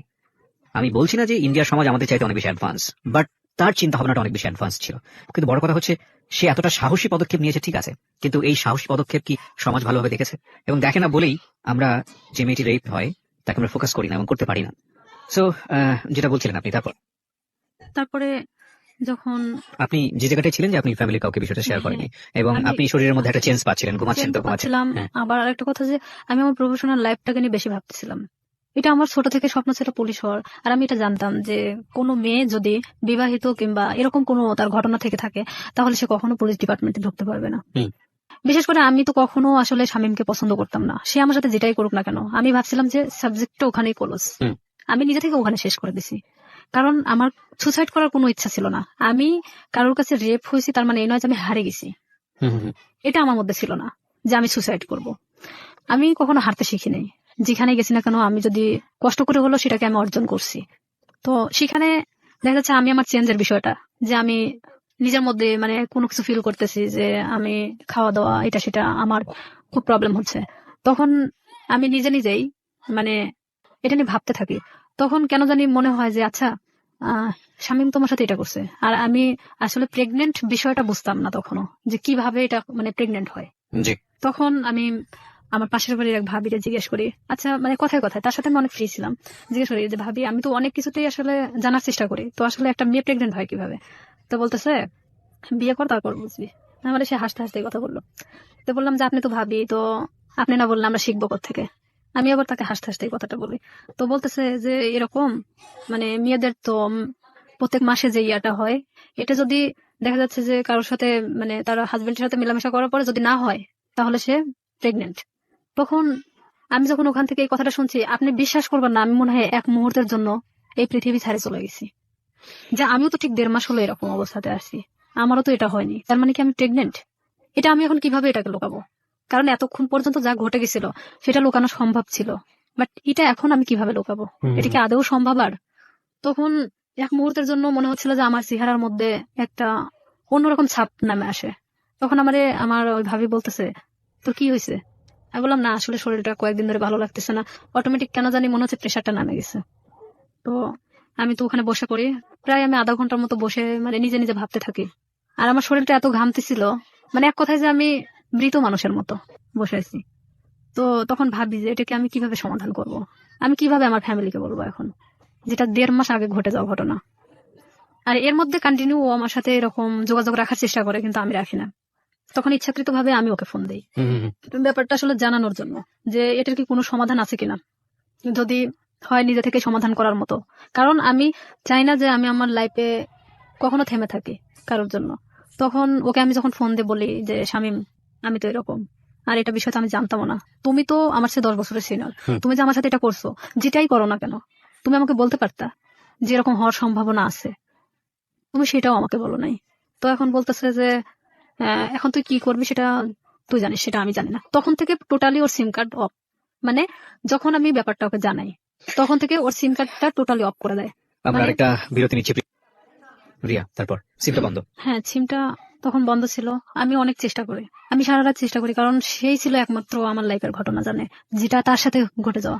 কোনো ক্রমে যদি আমাকে এটা থেকে মানে রেহাই দিত, তাহলে হয়তো আমি আমার সামনের লাইফটা হয়তো ভালোভাবে কাটাতে পারতাম। কারণ আমি গ্রাম্য মেয়ে হিসেবে আমি এটা কখনোই মানে ফ্ল্যাশ করতে পারতেছিলাম না, এটা আমার কখনো সাহসে কুলায় উঠতেছিল না। ওকে। যখন ওকে আমি বারবার ফোন দিতে থাকি, ওর ফোনটা সুইচ অফ তো সুইচ অফে, কোনো প্রকার ওকে আমি যোগাযোগ করতে পারতেছি না। তখন আমি ভাবলাম যে যে কোনো ভাবে এটা আমাকে পদক্ষেপ নিতে হবে। তখন পরের দিন সকালবেলা, মানে আমি পুরোটাই আনবো না, এক কথায় যে মানে পাগল বলা চলে, আমার মা খাইতে বললো আমাকে, আমি না খেয়ে বের হয়ে গেলাম বাড়ি থেকে। হসপিটালের সামনে বসে আছি, কিছু ডিসপেন্সারি আছে সামনে বসে আছি, ওখানে বসে বসে ভাবতেছি যে আসলে কি করা যায়। ভাবলাম যে আচ্ছা, এটা আমি টেস্ট করাই নাই আগে, যে আসলে কি আমি প্রেগনেন্ট কিনা। অযথা এটা নিয়ে আমি কেন ভাবতেছি, নিজে পরীক্ষা করে দেখি। জি। তো এখানে যে প্রেগন্যান্সি টেস্ট করানোর জন্য আপনার টেস্ট টিউব যে কাঠিগুলো পাওয়া যায়, ভাবতেছি যে আমি দোকানে কিনতে গেলে তারা ইভেন কি ভাববে, আমি একটা অবিবাহিত মেয়ে। তো সেখানে আমি কেনই বা ওটা চাইতে যাব। আর যেহেতু আমার এলাকার লোক সবাই, তো সেখানে আমি গিয়ে বলতেছি দোকানদারকে, এমন ভাবে বলতেছি যে ওটা আসলে আমার না। তখন আমি বলতেছি, আঙ্কেল একটা ওই টেস্ট টিউব ওই কাঠিগুলো দেন তো। তো বলতেছে কার জন্য? তো বললাম আমার এক চাষির জন্য। বলতেছি একটু তাড়াতাড়ি দেন। মানে এমন আমি উৎসাহী দেখাচ্ছিলাম যে আমি আসলে এটার প্রতি কোনো চিন্তা করতেছি না, জাস্ট আমাকে কেউ কিনতে দিছে এরকম ভাব। তো আমি ওটা নিয়ে বাড়ি চলে আসি। বাড়িতে আসার পরে আমি বাথরুমে গিয়ে আমি টেস্ট করাই, টেস্ট করানোর পরে দেখি যে হ্যাঁ, আমি প্রেগনেন্ট। আমি মানে নিশ্চিন্ত সেখানে, প্রায় মানে আমি আর উঠে দাঁড়াতে পারতেছি না। যতটা মানে এটা নিয়ে নিশ্চিন্ত হচ্ছি, এতটা মানে আমি নিজে থেকে মানে নর্মাল হয়ে পড়তেছি। যেহেতু আমি এটা নিশ্চিত হতে পারছি, এখন এটাকে কিভাবে সমাধান করতে হবে সেটা ঠিক আমাকেই করতে হবে। আমি যে দোকান থেকে ওটা নিছি, তো ওই দোকানে গিয়ে আমি বললাম যে আঙ্কেল, মানে যার জন্য এটা কাঠিটা নেওয়া হয়েছিল আমার সে চাচি হয়, তো ওনার তো 1 বছরের একটা বাচ্চা আছে। তো আসলে এটা সত্যি যে আমাদের চাচিমার 1 বছরের একটা বাচ্চা ছিল। আমি বলতেছি ওনার তো 1 বছরের একটা বাচ্চা আছে, তো উনি আবার তো প্রেগনেন্ট, তো উনি এটাকে অ্যাবর্শন করাতে চাচ্ছে। তো বলতেছে কয় মাস। তো বললাম যে সঠিক তো আমি জানি না। তো বলতেছে যে তুমি শুনে আসিও, তাহলে সে অনুযায়ী মানে বলা যাবে। তো আমি সেই মুহূর্তের জন্য ভাবলাম যে আসলে এটা আমার একদিন ওয়েট করাটা উচিত, যেহেতু এখানে পুরোটা আমি নিজেকে এড়ানোর চেষ্টা করতেছি। জি। পরের দিন সকালে আবার যাই, যাওয়ার পরে বলতেছি যে আমার কাছে বলা হয়েছে 1.5 মাস। তো বলতেছে যে 1.5 মাস হলে আসলে তো আসলে এভাবে তো এগুলো খুব সেন্সিটিভ একটা জিনিস, অনেক রিস্কি হয়ে যায়। থাক না, 1 বছরে যেহেতু বাচ্চা আছে, এটা থেকে যাক, সমস্যা কি। তাই আমি বলতেছি আসলে আমার চাচাও তো খুব একটা ভালো দেখে না, তো ওই ক্ষেত্রে আসলে চাচি চাচ্ছে না যে বাচ্চাটা রাখুক। তো এখানে আমি বলতেছি না, আসলে আমাকে তো খুব জোর করে বলছে যে বাচ্চাটা সে রাখবেই না। তো সেখানে যদি আপনি পারতেন ওষুধটা দিলে উপকার হতো। তো আমি আসলে সেভাবে উৎসাহ দেখাচ্ছি না, কারণ এখানে দেখাতে গেলে দেখা যায় যে নিজেরটা একটু মানে বেশিটা বাড়ায় আসে। তখন আমি 2-3 বার রিকোয়েস্ট করার পরে তো বলতেছে যে আসলে এটা তো কোনো খুব হাই রিস্ক, তো প্রেগনেন্সি থেকে থাকে তাহলে কি উনি নিশ্চিন্ত? আমি বললাম হ্যাঁ নিশ্চিত যে প্রেগনেন্ট উনি। ওষুধ আমাকে দিল, দেওয়ার পর বলতেছে এই ওষুধগুলো ওনাকে 4টা ওষুধই একসাথে খেতে বলবেন, 12 ঘন্টার মধ্যে এটা অ্যাবর্শন হয়ে যাবে, কিন্তু ব্লিডিং হতে থাকবে। এটা কিন্তু ওনাকে ব্লিডিংটা নিয়ন্ত্রণ করার জন্য তাকে কিন্তু ট্রিটমেন্ট নিতে হবে, আমাকে এই কথা বললো। ওকে। আমার চিন্তা যে আমি খাওয়ার পরে যদি অ্যাবর্শন হয়ে যায়, তারপর আমি মারা গেলে যাক। বাঁচি মরি ওটার কোনো সমস্যা হ্যাঁ, নেই। আমি তখন চিন্তা করতেছি যে যেটাই হোক না কেন আমি যে কোনো ভাবে বোঝাতে পারবো তাদেরকে যে এটা আমার নর্মালি এটা আমার হয়ে গেছে। তখন আমি বাড়িতে চলে আসি। বাড়িতে আসার পরে আমি এই জিনিসটা রাত্রেবেলা খাই। খাওয়ার পরে আমার ঠিক রাত 12টা 12:30টার দিকে আমার পেটে অনেক পেন করে, অনেক ব্যথা করতেছিল। আমি কিছুতে মানে ঠিক থাকতে পারতেছিলাম না। এদিকে আমি তো আমার একা এক রুমে থাকি, আমি অনেক কান্নাও করতেছিলাম, কিন্তু কারোকে আমি বুঝতে দিচ্ছিলাম না তাহলে কতটা কষ্ট পাচ্ছিলাম ওই মুহূর্তের জন্য। তারপরেও আমি বারবার শামীমের ফোন লাগাচ্ছিলাম যে এখনো যদি ওকে আমি ফোনে পাই। ওকে আমি কোনো মতে ফোনে পাচ্ছিলাম না। ওকে মানে ফোনে দিয়ে আপনি কি করবেন? ওকে তো আপনি লাভও মানে করতেন না। আমার রাগ হচ্ছিল প্রচন্ড, যার কারণে আমি ওরা ফোন দিচ্ছিলাম। পরে এভাবে যখন রাত 12টা 12:30টার দিকে আমি বুঝতে পারি যে হয়তো আমার ইয়াটা হয়ে গেছে, তখন আস্তে আস্তে আমার ব্যথাটা কমে আসছিল। আমি যখন বিছানা থেকে উঠে দাঁড়াইছি, আমার পুরো এতটাই ব্লিডিং হয়েছে যে বলা চলে যে অনেকটা কথা বলতে পারতেছি না। পাশের রুমে আমার বড় বোন থাকতো, তো আমার বড় বোনকে একবার ডাক দিলাম, তারা তো গভীর ঘুমে আছে। 2-3 বার ডাক দেওয়ার পরে শুনলো, শোনার পর বলছে কি হয়েছে। তো বললাম আমি না খুব অসুস্থ। তা আমি শুধু দরজাটা খুলে দিয়ে চলে আসলাম। আসে আমি মানে কোনো মতে ঠিক থাকতে পারতেছি না, মানে আমার পেটের ব্যথাটা নাই, বাট এত পরিমাণ ব্লিডিং হচ্ছে যে আমার শরীর থেকে বলা চলে যে সব রক্ত বের হয়ে গেছে। পরে আমার বড় বোন ও তো তখন প্রেগনেন্ট ছিল, পুরো প্রেগনেন্ট, তখন বাচ্চা হওয়ার জন্য আমাদের বাড়িতে আসছিল। আমার যে ব্লিডিং হচ্ছে মানে এটা তো অনেক নার্ভাস ছিল যে কেন এটা হলো। আচ্ছা আচ্ছা। তখন ও দৌড়ে গিয়ে মাকে ডাকে, মায়ের রুম থেকে মা উঠে আসে, আমার বাবা উঠে আসে, আমার ভাইও আসে। তখন আসে বলতেছে হঠাৎ এরকম কেন হলো। হুম। তো এখানে আমি বললাম আমি জানি না, আমি তো ঘুমাচ্ছিলাম, হঠাৎ আমি এটা মনে হলো যে আমি বাথরুমে যাব, তো ওঠার পরে দেখি যে এই অবস্থা, কিন্তু কেন হয়েছে আমি বলতে পারি না। হুম। এই বলার পরে মানে আমি অনেক মানে থরথরে কাঁপতেছিলাম, কারণ আমার শরীরে কোনো রক্ত নাই। আহা। তখন আমি মানে আমার মৃত্যুর 1 সেকেন্ড আগে আমি কারোর কাছে ছোট হতে চাচ্ছি না, আচ্ছা আচ্ছা। যে আমি কখনোই যে আমি যে রেপ হয়েছি এই কথাটা আমি কাউকে বলতে চাচ্ছি না, কোনো মতেই না। তখন আমার বড় চাচি আসে, আসার পরে সে বলতেছে যে ওর তো যেভাবে ব্লিডিং হচ্ছে তাতে তো ওকে বাঁচায় রাখা কঠিন হয়ে যাবে। তো আমার মা তো ডিম সিদ্ধ দিল, যে ডিম ডিম তো একটা শক্তিশালী জিনিস, দুধ ডিম আমার খাওয়ানোর চেষ্টা করলো। তো আমি ওই মুহূর্তের জন্য খাইলাম, কারণ ওই মুহূর্তে আর আমার রুচিতে সমস্যা ছিল না, মানে আমার যে একটা খাবার প্রবলেম ছিল এই প্রবলেমটা তখন ছিল না। পরে আমাকে তো হসপিটালে নিয়ে যেতে চাইলো, কিন্তু আমি কোনো মতে হসপিটালে যাচ্ছি না, যে আমি যদি হসপিটালে যাই আর ওই যে ডাক্তার থেকে আমি ওষুধটা নিয়ে আসছি, ডাক্তার বলতে ডিসপেন্সারি থেকে, সেই ডিসপেন্সারিটা ছিল ঠিক হসপিটালের গেটের সামনেই। আমার কথা আমার মৃত্যু হয়ে যাক, কিন্তু আমি কখনোই হসপিটালে যাব না। আমি এক কথায় আমার মাকে বলেছিলাম যে না, ওখানে গেলে আমাকে ইনজেকশন দিবে। আমি মানে ওর সিরিঞ্জকে খুব ভয় পেতাম ছোট থেকেই, মা বলতে কি আমার সবাই জানতো যে আমি সিরিঞ্জ অনেক ভয় পাই। আমি বলতেছি না, ওখানে গেলে ডাক্তার আমাকে ধরে ইনজেকশন দিবে, আমি থাকতে পারবো না, আমি মারা যাবো, তার চেয়ে বরং আমি এখানে মারা যাই। আমি কিছুতেই মানে হসপিটালে যেতে ইচ্ছুক না। পরে এর মধ্যে এক ডাক্তারকে নিয়ে আসা হলো, আমার বাবা গিয়ে নিয়ে আসলো। নিয়ে আসার পরে কখনো এখনো কিছু বলে নাই যে সেই দিন কি বুঝতে পারছিল কিনা যে আমি কি করছি। সে বলতেছে এটা হঠাৎ করে হওয়ার তো কোনো মানেই হয় না, এটা আসলে টেস্ট করানো দরকার। তখন আমি বলতেছি না, আমি টেস্ট করাবো না। তো বলতেছে কেন? তেমন বলতেছে যে আচ্ছা এটা সিম্পল একটা জিনিস, দেখবা কাল ঠিক হয়ে গেছে। তখন আমার মা বলতেছে তোর প্রবলেমটা কি, তুই কেন এগুলোকে টেস্ট করাতে চাচ্ছিস না? তেমন বলছে হ্যাঁ ঠিক আছে টেস্ট করাবো, কিন্তু আমাকে যদি কোনো ওষুধ দেয় আমি খাবো, কিন্তু আমাকে যদি কোনো ইনজেকশন দেওয়া হয় আমি কিন্তু নিবো না। মানে তাদেরকে আমি শুধু ইনজেকশনের ভয়টা দেখাচ্ছিলাম। তো বলতেছে আচ্ছা ঠিক আছে। তো এর মধ্যে ওই ডাক্তার যে ব্লিডিং কমানোর জন্য যে ওষুধটা দিয়ে গেছে, এটাতেই আমার অনেকটা কাজ হয়েছে। মানে আমি সকালে ঘুম থেকে উঠে দেখি বলা চলে যে আমার ব্লিডিং নাই, মানে আমার কোনো ব্লাড বের হচ্ছে না। তখন আমি মাকে বললাম মা আমার তো আর কোনো সমস্যা হচ্ছে না, তো আমার তো আর হসপিটালে যাওয়ার দরকার নেই। তো মা বলতেছে যে তাহলে তো ভালো হয়ে যাচ্ছিস, তাহলে এই ওষুধই খা। তো আমি ওইভাবেই প্রায় 1 মাসের মতো আমি অনেকটা অসুস্থ ছিলাম, মানে উঠে দাঁড়াতে পারতাম না, বসতে পারতাম না। তারপরেও মানে আমি দেখাচ্ছিলাম যে আমি অনেকটা সুস্থ, কিন্তু আমি শারীরিকভাবে ভিতর থেকে খুবই অসুস্থ ছিলাম। তখন আস্তে আস্তে যখন আমি আগের পর্যায়ে আবার ফেরত আসি, আমি সবকিছু ভুলে যাওয়ার চেষ্টা করি। কিন্তু শামীম আবারও যখন দেখলো যে আমি স্বাভাবিক ভালো মানুষ, নিজের মতো করে চলতে পারতেছি, তখন ও কি করলো, আমাকে আবার ফোন দেওয়া শুরু করলো। আমাকে আবার ফোন দেয়। আমি তখন অনেক এক ধরনের অনেক বকাবাজি করি, তুই আমাকে কখনো ফোন দিবি না। তখন আমি ওকে তুই তোকারি করে কথা বলতাম, যে তুই আমাকে কখনো ফোন দিবি না, আর যদি ফোন দিস আমি এই বিষয়গুলো কিন্তু সবাইকে বলে দেবো। তখন ও বলে কি যে তুই কি বলবি, তোর যে ভিডিও আছে আমার কাছে এটা তুই জানিস। আমাকে ঠিক এইভাবে বলা হয় যে মাই গুডনেস। সেদিনকার ঘটনা যে আমার কাছে ভিডিও আছে আমার ফোনে, তুই কি এটা জানিস। আমি মানে ক্রমশ মানে নিজের সাথে মানে যুদ্ধ করতেছি, মনে হচ্ছে আমার মধ্যে একটা গেরিলা যুদ্ধ শুরু হয়েছে। তখন আমি অনেকটা শর্ট হয়ে যাই যে আসলে এটা কি হচ্ছে, আমি কি একটা করে সমস্যা আমি এভাবে সমাধান করবো আর একটা করে সমস্যা আমার সামনে এসে দাঁড়াবে।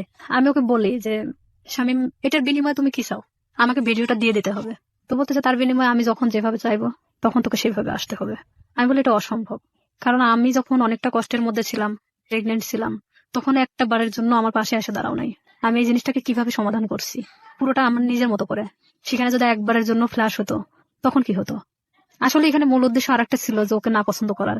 ওর অনেক মেয়ের সাথে সম্পর্ক ছিল, যেটা আমি জানতাম, আমার ভাই অনেক সময় গল্প করতো, ওকে। যার কারণে ওকে আমি অ্যাকসেপ্ট করতাম না। তাছাড়া এত কিছুর মাঝখানে আমি ওকে অ্যাকসেপ্ট করাটাই স্বাভাবিক ছিল, কিন্তু আমি ওর ঘটনা জানতাম যে ও এরকমই মানুষের সাথে করে, যার কারণে আমি ওকে পছন্দ করতাম না।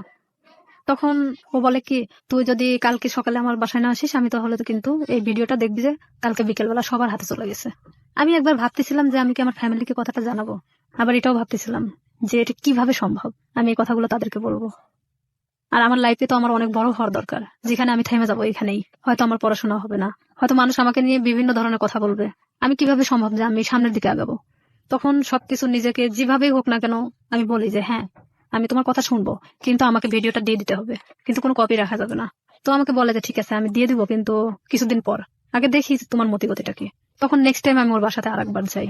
যাওয়ার পরে তখন আমি বিভিন্ন কৌশলে চেষ্টা করি ওর থেকে ভিডিও, আমি ওকে বোঝাতে চাই যে আসলে এক পর্যায়ে ওকে আমি পছন্দ করে ফেলছি। তখন ওকে আমি এভাবে বলি যে ঠিক আছে ভিডিওটা আমাকে দেখাও, আমি নিব না, বাট আমাকে দেখাও, প্রয়োজন হলে তুমি আরো ভিডিও করো, সমস্যা নেই, কারণ এখন আমি তোমাকে পছন্দ করি। আমি তাকে ঠিক এভাবে বোঝাচ্ছিলাম যে আমি ভিডিওটা যে কোনো কৌশলে নিতে চাচ্ছিলাম। তখন এক পর্যায়ে ওর বাসাতে আমি 2 থেকে 3 বার যখন যাই, যাওয়ার পরে ওর এক ধরনের হয়তো বিশ্বাস হয়ে যায় যে আমি হয়তো তাকে পছন্দ করি এখন। তখন সে কি করে, ভিডিওটা একদিন আমাকে দেখাচ্ছিল, মানে তো সেদিন ওর বাসাতে ওর মা আছে, কিন্তু আমি পিছন দরজা দিয়ে ঢুকছি, ও আমাকে কখনো ভিতরে কথা বলতে দিত না। তো ভিডিওটা যখন আমি দেখছিলাম, ওর মা তখন মানে রুমে নক করতেছিল, তখন ও আমাকে বলে কি যে তুমি ওই পাশে ওয়ার্ডরোবের ওই পাশে দাঁড়াও, আমি দরজাটা খুলি। তখন ও ঠিক দরজাটা খুলে ওর মার সাথে কথা বলে, ও ফোনটা আমার কাছে রেখে চলে যায়। ওর মার সাথে যখন কথা বলতেছিল তখন আমি ফোন থেকে আমার মেমোরি কার্ডটা বের করে নিই, ও তখন আমি বুঝতে দেইনি। কিন্তু আমি জানতাম না যে ও সেটা কপি করে অন্য কোথাও রাখছে, মানে এটা যে শুধু ওর কাছে একটা না, কপি করে অন্যান্য জায়গায় বসে হ্যাঁ রেখেছে। অন্য অন্য ওর মেমোরি কার্ডেও ছিল। কত সালের ঘটনা এটা আপনারা? এটা ওই 2007-এর শেষে 8-এর দিকে। 2007 কিংবা 8 আমি যতদূর জানি যে আইসিটি যে নিয়ম নীতি বা আইন বা অ্যাক্ট সেগুলো কিন্তু হয়নি, হ্যাঁ, আইন সম্পর্কে অতটা আমার ধারণা ধারণা ছিল ছিল না। না। আর আমি তো অনেক ছোট ছিলাম তখন, সাথে তখন আমি 8-এ পড়ি। রাইট, ওকে। কপিটা নিয়ে আসার পরে ও তখন যখন মানে ফোনটা দেখছে যে ওর ফোনে মেমোরি কার্ড নাই, তখন আমি চলে আসার পরে দেখছে যে ওর ফোনে মেমোরি কার্ড নাই, তখন আমার বলতেছে যে তুমি কি মনে করো নিজেকে খুব চালাক, আমাকে এভাবে বলতেছে। আমি বললাম কেন? তো বলতেছে যে তুমি মেমোরি কার্ডটা খুলে নিয়ে গেছো। আমি বললাম যে আমি তখন ঠিক এভাবেই বলি, আমি এটার অপেক্ষাতেই ছিলাম। তো বলতেছে তোমার ধারণা কি করে হলো যে আমার কাছে একটা থাকবে, আমি যেটা তোমাকে দেখাচ্ছিলাম সেটা কপি ছিল, আমাকে এভাবে বললো। ও কি সত্যি সত্যি ভিডিওটা করেছিল? হ্যাঁ ছিল। ওকে। তারপরে আমি ওটা নিশ্চিত হওয়ার জন্য দেখলাম, এই মেমোরি কার্ডটা আমার ফোনে তুললাম, তুলে দেখি যে হ্যাঁ সেদিনের যে ধস্তাধস্তির ঘটনাটা ছিল সেটাও পুরোটাই ওর প্ল্যান মাফিক ছিল। ওকে। তখন ওর ফোনটা যে ওর ওয়ার্ড্রোপের উপর মানে ভিডিও হচ্ছে এটা আপনি হচ্ছে জানেন? এটা আমি জানতাম না তখনকার জন্য। তখন আমি যখন মেমোরি কার্ডটা বাথরুমের মধ্যে ফেলে দেই, ফেলে দেওয়ার পর আমি ভাবি যে এটা নিশ্চিন্তে শেষ, কিন্তু যখন আমাকে ফোন দিয়ে কথাগুলো বলা হয় যে তুই কি জানিস যে এটার আর একটা কপি আছে, তখন আমি না অনেকটা আবার হয়ে যায় যে আমি এখন এর প্রতি আবার কিভাবে বিশ্বাস ধরাবো। আর না হলে তো সে আমাকে এইভাবেই ব্যবহার করতে থাকবে সারাটা জীবন। কারণ তখন আমি বলতাম যে তাহলে তুমি আমাকে বিয়ে করো, যেহেতু তোমার আমাকে দরকার, তাহলে তো আমি তোমাকে ছেড়ে চলে যাচ্ছি না। দেখুন, একটা মানুষ তার সামাজিক সম্মান বাঁচানোর জন্য কত বড় কত ভয়াবহ রকমের রিস্ক নেয়, অথচ আমরা একটা মানুষের সুযোগ পেলেই তার সামাজিক সম্মানকে জেনে না জেনে কিভাবে ক্ষতিগ্রস্ত করি। আমরা ফিরে আসবো প্রিয় শ্রোতা, মাত্র 4 মিনিটের বিরতি নিচ্ছি। 4 মিনিট পরে এই জীবন গল্পে আবারও ফিরছি, আশা করছি আমাদের সাথেই থাকবেন। আমি ছিলাম রিয়া, আপনি যেটা বলছিলেন যে আপনি জানতে পারলেন যে আরো একটি কপি ওর কাছে আছে। হ্যাঁ, আমি তখন এটাই ভাবতেছিলাম যে তাহলে ওর প্রতি আমি আবার কিভাবে এই জিনিসটা বিয়ে করার প্রস্তাব বিয়ে দিলেন করার আপনি তাকে? প্রস্তাব দেই। তখন ও এরকম বলে যে না আমি পড়াশোনা করতেছি, তো এখন তো বিয়ে করা সম্ভব না, ফ্যামিলি থেকে তো এখন বিয়ে দিবে না, বিয়ে করার দরকার নেই, তাহলে আমাকে কিসের দরকার, আমরা এভাবে সম্পর্ক চালায় যাই, সময় হলে বিয়ে করে নেবো, ওকে। এই কথা বলে। আমি বলি না, এটাতে আমি থাকতে পারবো না এভাবে, কারণ তুমি যখন চাইবা তখন আমি যাব, আর এভাবে আমারও তো একটা জীবন, আমি না কোনো সময় তো ধরা পড়ে যেতে পারি, আমার পড়াশোনা আছে। তখন ও বলতেছে যে তুমি তোমার মতো চলবা, জাস্ট মাঝে মধ্যে আমার সাথে দেখা করবা। আমি তখন রাজি হই না, যে তাহলে আমাকে ছেড়ে দাও এখান থেকে। তো ও বলে কি যে তুই যদি এখান থেকে বের হওয়ার চেষ্টা করিস তাহলে একটাই কথা বলবো, তোর ছোট বোন আছে, তার সাথেও ঠিক একই ঘটনা ঘটবে, আমার যে ছোট। তখনও কি ওই শামীম কি আপনার বড় ভাইয়ের ফ্রেন্ড হিসেবেই আছে? হ্যাঁ তখনও আছে। তো আমার ফ্যামিলি তো তখনও জানতো না যে তার সাথে আমার সম্পর্ক এরকম চলতেছে। ওকে। তখন ঠিক 1 বছরের মাথায় আসে আমার ফ্যামিলি জানে যায় যে ওর কিভাবে সাথে- জানে, কি জানে? কিভাবে জানলো, মানে আমি যে ফোনে কথা বলতাম, শামীমের নাম্বারটা আমার ফোনে অন্য নামে সেভ করা ছিল, একটা মেয়ে নামে সেভ করা ছিল, মেয়েদের নামে। আমি ফোনটা রেখে গোসল করতে যাই, আমাদের তো বাড়িটা নদীর পাশে, তো নদীতে গোসল করতে যাই, তখন আমার বড় বোন ফোনটা দেখতে দেখতে ওই শামীমের নাম্বারটা, মানে সে দেখে ভাবে যে এই নাম্বারটা সম্ভবত আমার ভাইয়ের ফোনেও দেখছে। আচ্ছা। তখন আমার বোন এই নাম্বারটা নিয়ে এসে তার সাথে মানে অ্যাড করে, ওকে। আর এই নাম্বারটা এখানে একটা মেয়েদের নামে সেভ করা, তার মানেটা কি? তখন আমার বোনের মানে অলরেডি বাচ্চা হয়ে গেছে, 7 দিন 8 দিন বয়স। তো সেখানে ও যখন ভাইয়ের সাথে ডিসকাস করে এই বিষয়টা নিয়ে যে এই নাম্বারটা কার, তখন দেখছে যে এটা শামীমের নাম। তখন আমি যখন বাড়িতে আসি গোসল শেষ করে চেঞ্জ করার পরে আমার ভাই আমাকে ডাকে, সে কিন্তু আমার সাথে কথা বলে না, ডাকতে বলতেছে যে এই নাম্বারটা কার। তখন এক পর্যায়ে আমি মনে চমকে উঠি, প্রশ্ন করতেছে কেন, তখন আমি না চুপ মেরে তাকায় আছি। তখন বলতেছে যে নাম্বারটা কার, তো আমি বলতেছি শামীমের। তো বলতেছে যে শামীমের নাম্বার তোর ফোনে কেন? বুঝলাম তোর ফোনে আছে, কিন্তু অন্য একটা নামে কেন? তখন মানে আমি কোনো কথা বলতে পারি না, চুপচাপ দাঁড়ায় আছি। আমার ভাই আমার একটা থাপ্পড় মারে, এমন ভাবে মারে আমার মানে এই গালটা ফাটে রক্ত বেরোয় যায় সাথে বড় সাথে। ভাই? হ্যাঁ। তখন আমার মা ধরার পরে বলতেছে যে মারামারি বাদ দিয়ে আসলে ঘটনাটা কি হয়েছে সেটা জানে। রাইট। তখন আমার মা আমাকে জিজ্ঞেস করলো যে তার সাথে তোর কিসের সম্পর্ক। তো আমি তাদেরকে বললাম যে সে আমাকে পছন্দ করে, আমিও তাকে পছন্দ করি, ঠিক ব্যাপারটা নর্মালি বলে দিলাম। আসলে কি পছন্দ করতেন? এক পর্যায়ে এই 1 বছরের মধ্যে তার সাথে আমি এভাবে এই ধরনের থাকতে থাকতে এক আমি ধরনের মায়া এক তৈরি ধরনের হয়েছে। মানে পছন্দ হয়ে গেছে, ওকে। যে আমি তো তাকে, সে আমাকে ছাড়তেছে না আর আমিও তার থেকে বের হতে পারতেছি না। তো আমি জানতাম যে আমার লাইফটা এভাবেই চলবে যতদিন হয়তো এখান থেকে সে আমাকে মুক্তি না দিচ্ছে কিংবা আমাকে বিয়ে না করতেছে। আর আমি তখন থেকে এটাই চিন্তা ভাবনা নিয়ে নিলাম যে যেভাবেই চলুক না কেন, যতদিন নিজের পায়ে মানে নিজে না দাঁড়াতে পারতেছি আমি প্রতিবাদ করব না এটা নিয়ে। তখন আমার ভাই আমাকে অনেক মারার পরে বলতেছে তুই জানিস ওর সম্পর্কে? আমি বললাম যে হ্যাঁ আমি জানি। তো বলতেছে যে কি জানিস তুই? তো বলতেছি যে ও যে অনেক মেয়ের সাথে সম্পর্ক ছিল কিন্তু এখন তো নাই, ও আমাকে সবকিছুই বলছে। তো বলতেছে যে ওর যে এখনো রীতা নামে একটা মেয়ের সাথে সম্পর্ক আছে তুই জানিস? তো আমি বললাম যে হ্যাঁ আমি জানি, আমি কিন্তু কিছুই জানি না, তারপর আমি স্বীকার করতেছি যে হ্যাঁ জানি। তো বলতেছে যে তোকে কি বলছে? তো আমি বললাম যে হ্যাঁ তার সাথে নাকি সম্পর্ক ছিল, এখন নাই। তো বলতেছে ও যে গত পরশুদিনও আমার সাথে গিয়ে দেখা করে আসলো রীতার সাথে, তোকে এই কথাটা বলছে? আমার ভাই কিন্তু নর্মালি আমাকে এভাবে জিজ্ঞেস করতেছে। তাই আমি বলতেছি হ্যাঁ আমাকে বলছে। তো আমি আসলে তাদের মধ্যে তাল পাকায় দেখছিলাম এরকম যে শামীম যদি আমাকে বলে থাকে তাহলে রীতার সাথে কেন সম্পর্ক, তাহলে এই শামীম আমার সাথে তাহলে এই ধরনের কি ধরনের খেলা খেলতেছে। তখন আমার ভাই বলে যে তুই আরো একটা বিষয় শুনে রাখ, শামীমের সাথে তুই সম্পর্ক রাখিস না, যতই আমি তোকে মারধর করে যাই করি না কেন, তারপরেও তুই আমার বোন, ও আমাকে মারার জন্য তোকে বাঁচা নিছে। আমি বললাম কেন? তো বলতেছে যে একটা বিষয় নিয়ে ওর সাথে আমার গন্ডগোল হয়েছে, যার কারণে ও আমাকে এমন ভাবে মারতে চাচ্ছে যেটা মৃত মানুষের চেয়েও অন্যরকম একটা ইয়া। তো এখন আমি বলতেছি যে হ্যাঁ সেটা বিষয় আমি জানি, মানে এক কথায় আমি সবকিছু স্বীকার করতেছি যে আমি জানি। তখন এক পর্যায়ে আমি শুয়ে শুয়ে এটা ভাবতে থাকি যে আসলে আমার ভাইয়ের সাথে কি ঘটছে তার। তখন আমি শামীমরে ফোন লাগাই বলি যে শামীম, ভাইয়ের সাথে তোমার প্রবলেমটা কি? তো বলতেছে কি না তো কোনো প্রবলেম নেই। তাই আমি বললাম যে ভাই তো তোমার আমার বিষয় জানে গেছে, তো এখানে এখন আমার মনে হয় যে বলে দেওয়াটা উচিত সবকিছু। তো বলতেছে যে না বলো না, এখানে সমস্যাটা হলো কি আমি তো পড়াশোনা করি, এখন যদি আমি তোমাকে বিয়ে করি, ও তখন এখন এক ধরনের নর্মালি মানে কথা বলতেছে, তোমাকে যদি আমি এখন বিয়ে করি তাহলে আমাকে কিন্তু গার্মেন্টসে থাকা ছাড়া উপায় হবে না, কারণ আমার ফ্যামিলি তোমাকে কখনোই মানে নেবে না। তারা চায় যে তার ছেলেকে বিয়ে দিবে একটা চাকরিজীবী মেয়ের সাথে। আমার রাগ ওঠে একটু যে তুই জানিস যে তোর ফ্যামিলি তোকে আমার সাথে বিয়ে দিবে না, এটা আমিও জানতাম, তাহলে আমার সাথে এটা করার দরকার ছিল কি? এক পর্যায়ে তার সাথে আমার অনেক রাগারাগি হয়। এটা 2008 সালের ঘটনা। তারপরে শামীম এক পর্যায়ে আমার সাথে একটা ব্রেকআপ সৃষ্টি করে।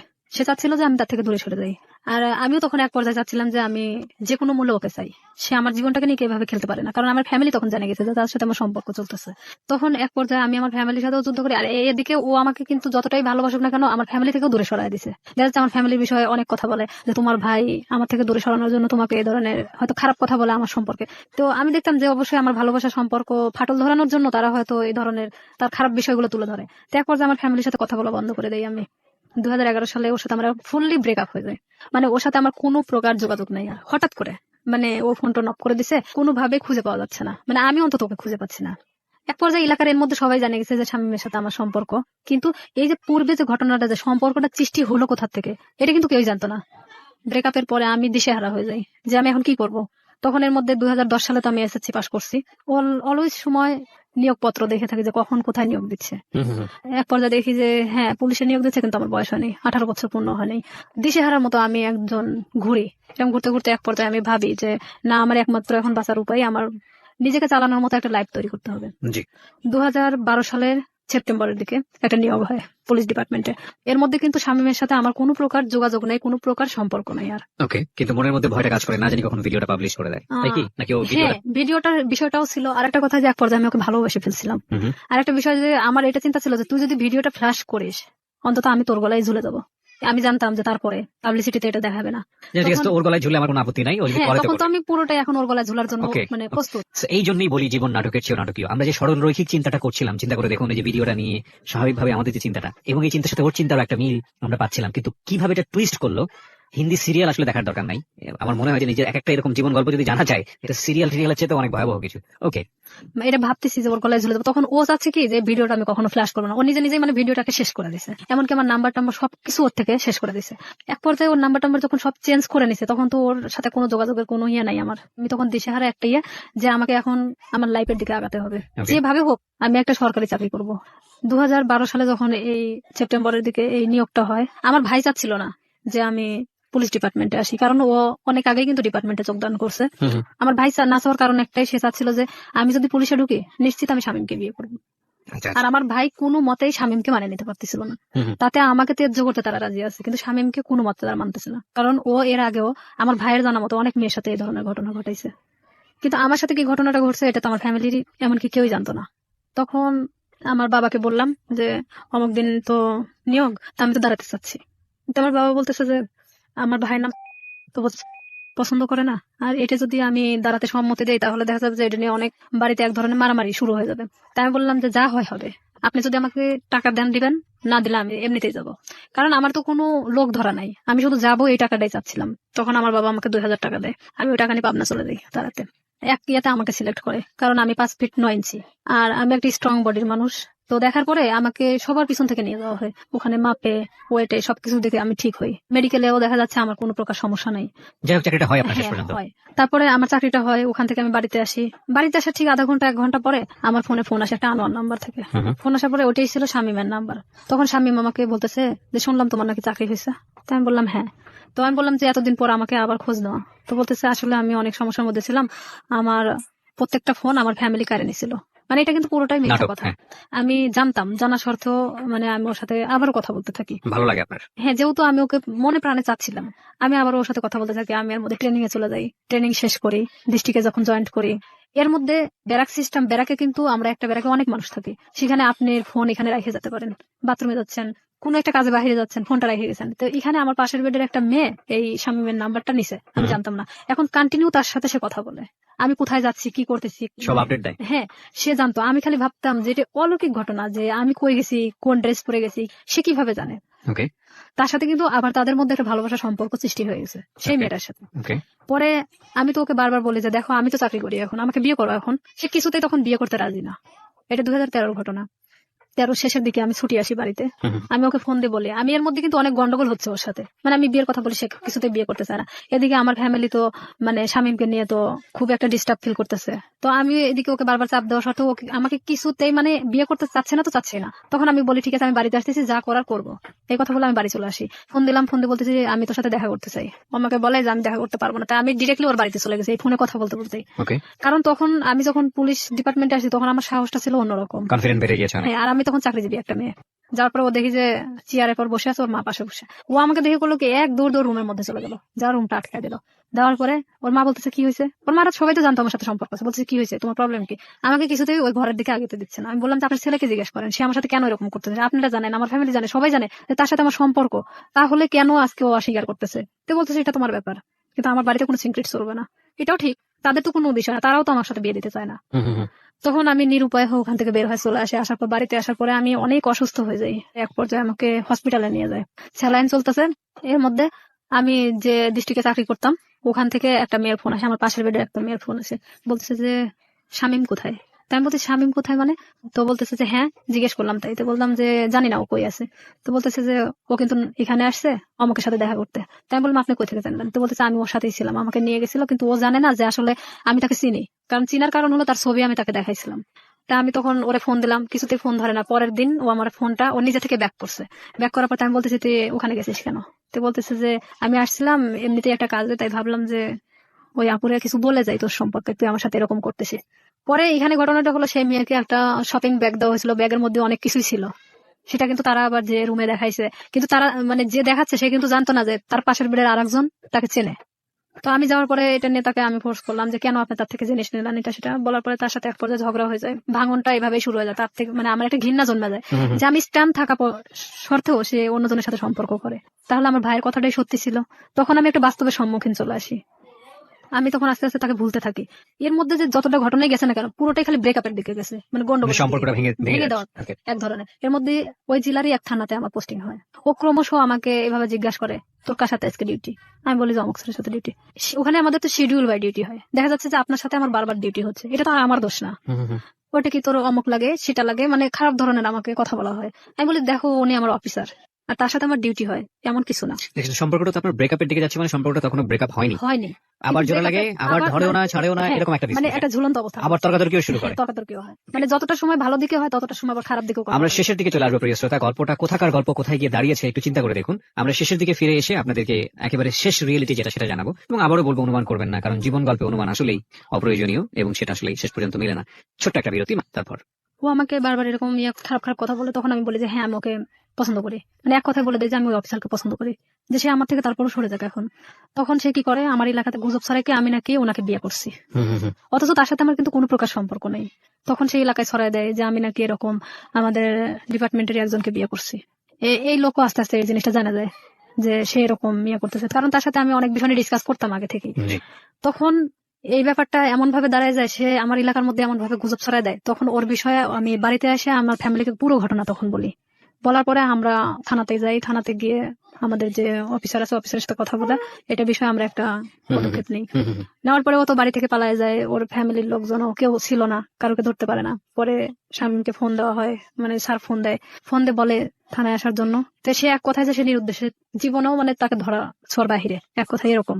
আপনি কি মামলাটা করেন নাকি শুধুমাত্র না, মামলা হয়? জিডি করি। জিডি করেন হ্যাঁ। আপনি? আচ্ছা। আমার কথা যে সে আমার জীবন থেকে সরে গেছে, চলে যাক, সমস্যা নাই, অন্যের উপর দোষ চাপাচ্ছে কেন? পরে সে আমার কাছে অনেক ফোন দিয়ে ক্ষমা টমা চায় যে আমি জীবনে তোমার লাইফ সম্পর্কে কিছু বলবো না, যা হয়েছে হয়েছে, তুমি এটা উঠায় নাও। তো একদিকে দেখা যায় যে ভালোবাসার ক্ষেত্রে আমি তুলেও দিই সেটা। পরে এটা নিয়ে যার কথা বললাম, যে অফিসারের কথা, এক পর্যায়ে সে আমাকে বিয়ে করতে চায়, যেটা সবাই জানে গেছে, ঠিক আছে আমি তোমাকে বিয়ে করবো। সে কিন্তু ডাইরেক্ট সাব ইন্সপেক্টর। আমি জানতাম যে সে বিবাহিত না, সে এতদিনও আমাকে কিন্তু বলতো সে বিবাহিত না। ওকে, যে ভদ্রলোকের কথা আপনি বলছেন তার সঙ্গে আপনার একটা রটনা চারদিকে হয়েছিল। চারদিকে মানে এটা শামীম ঘটাইছিল। ওকে, তো উনি রাজি হয়েছিলেন এক পর্যায়ে আপনাকে বিয়ে রাজি করার জন্য? হয়েছিলেন এভাবে যে তার সাথে আমার এর মধ্যে কিছুটা মানে সম্পর্ক এভাবে গড়ে ওঠে যে শামীম যখন এভাবে ছড়াচ্ছিল তখন আমার ডিপার্টমেন্টাল দিক থেকেও ওই যে মেয়েটার সাথে ওর কানেকশন ছিল, সে আবার আমার ডিপার্টমেন্টে এভাবে ছড়াচ্ছে আচ্ছা। যে আমি তাকে বিয়ে করছি। তো আমার ডিপার্টমেন্টে অনেকেই জানতো যে আমি তাকে বিয়ে করে ফেলছি। তো সেখানে দেখা যাচ্ছে সে আমাকে এক কথা বলে দেয় যে যেটা ঘটে গেছে তাহলে আমি তোমাকে বিয়ে করবো। ওকে, সে আমাকে তো আপনি পছন্দ বিয়ে করতো। করেন এক পর্যায়ে? এক পর্যায়ে আমি তাকে আমার ফ্যামিলির অনুমতি নিয়ে বিয়ে করি। আমি বলি এটা যে আপনার জন্য একটা ভালোই প্রস্তাব ছিল আমি হ্যাঁ, বলবো। আমার ফ্যামিলি বলে যে হ্যাঁ ঠিক আছে, পছন্দ হলে বিয়ে করাটাই ভালো হবে, যেহেতু এটা গুজব ছড়াই গেছে। তখন আমি তাকে বলে যে ঠিক আছে ফ্যামিলিগতভাবে আমরা বিয়ে করবো। সে বলে যে আমরা এখন এভাবে তো ছুটি পাই না, তো আমরা নিজে নিজে করে নিই, পরে আমরা ফ্যামিলিগতভাবে ইয়ে করে নেবো। তো এখানে আমি কিন্তু সেটা রাজি হয়ে যাই। ঠিক তার 1.5 মাস থেকে 2 মাসের মাথায় আমি জানতে পারি সে বিবাহিত, তো বাচ্চা বলছে। তখন যেটা আপনি বিয়ের আগে তাকে জিজ্ঞেস করেননি? আমি জিজ্ঞেস করছি অনেকবার, কিন্তু বিয়ের আগে ওইভাবে আমি অতটা ক্লোজ ছিলাম না ও তার কি সাথে। বলেছে যে না আমি বিবাহিত না? না, ও অনেকবার স্বীকার করছে যে আমি বিবাহিত না। তো জানলেন আপনি? জানার পর? জানার পরে আমি তখন অনেকটাই কষ্ট পাই। কষ্ট পাওয়ার পরে কষ্ট পাবেন কি? আমি তো যতদূর জানি যে এটা একটা মানে মারাত্মক রকমের আইন ভঙ্গন, মানে হ্যাঁ, পুলিশের এত বড় অনেক একটা পোস্টে বড়। থেকে সে এই ধরনের কাজ করেছে মানে তো ক্লোজ হয়ে যাওয়ার অনেক কথা। কষ্ট পাই।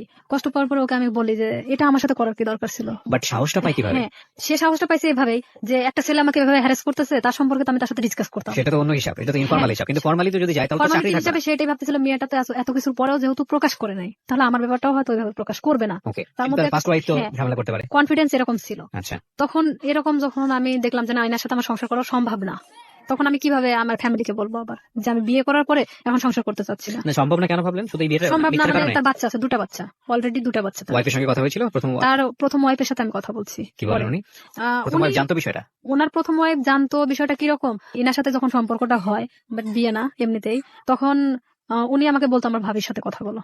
আপনাকে ওনার ভাবির সাথে হ্যাঁ, কথা বলতো মানে? ওনার ভাবি মানে For what? ওনার কেন কথা বলতো? ওয়াইফ ওনার ভাবি সাজতো। তাহলে কি এখানে দেখা যাচ্ছে না যে ওনার ওয়াইফ ব্যাপারটা জানতো? ওকে, ব্যাপারটা শুধু আমি ইন্টারেস্টিং। জানতাম না।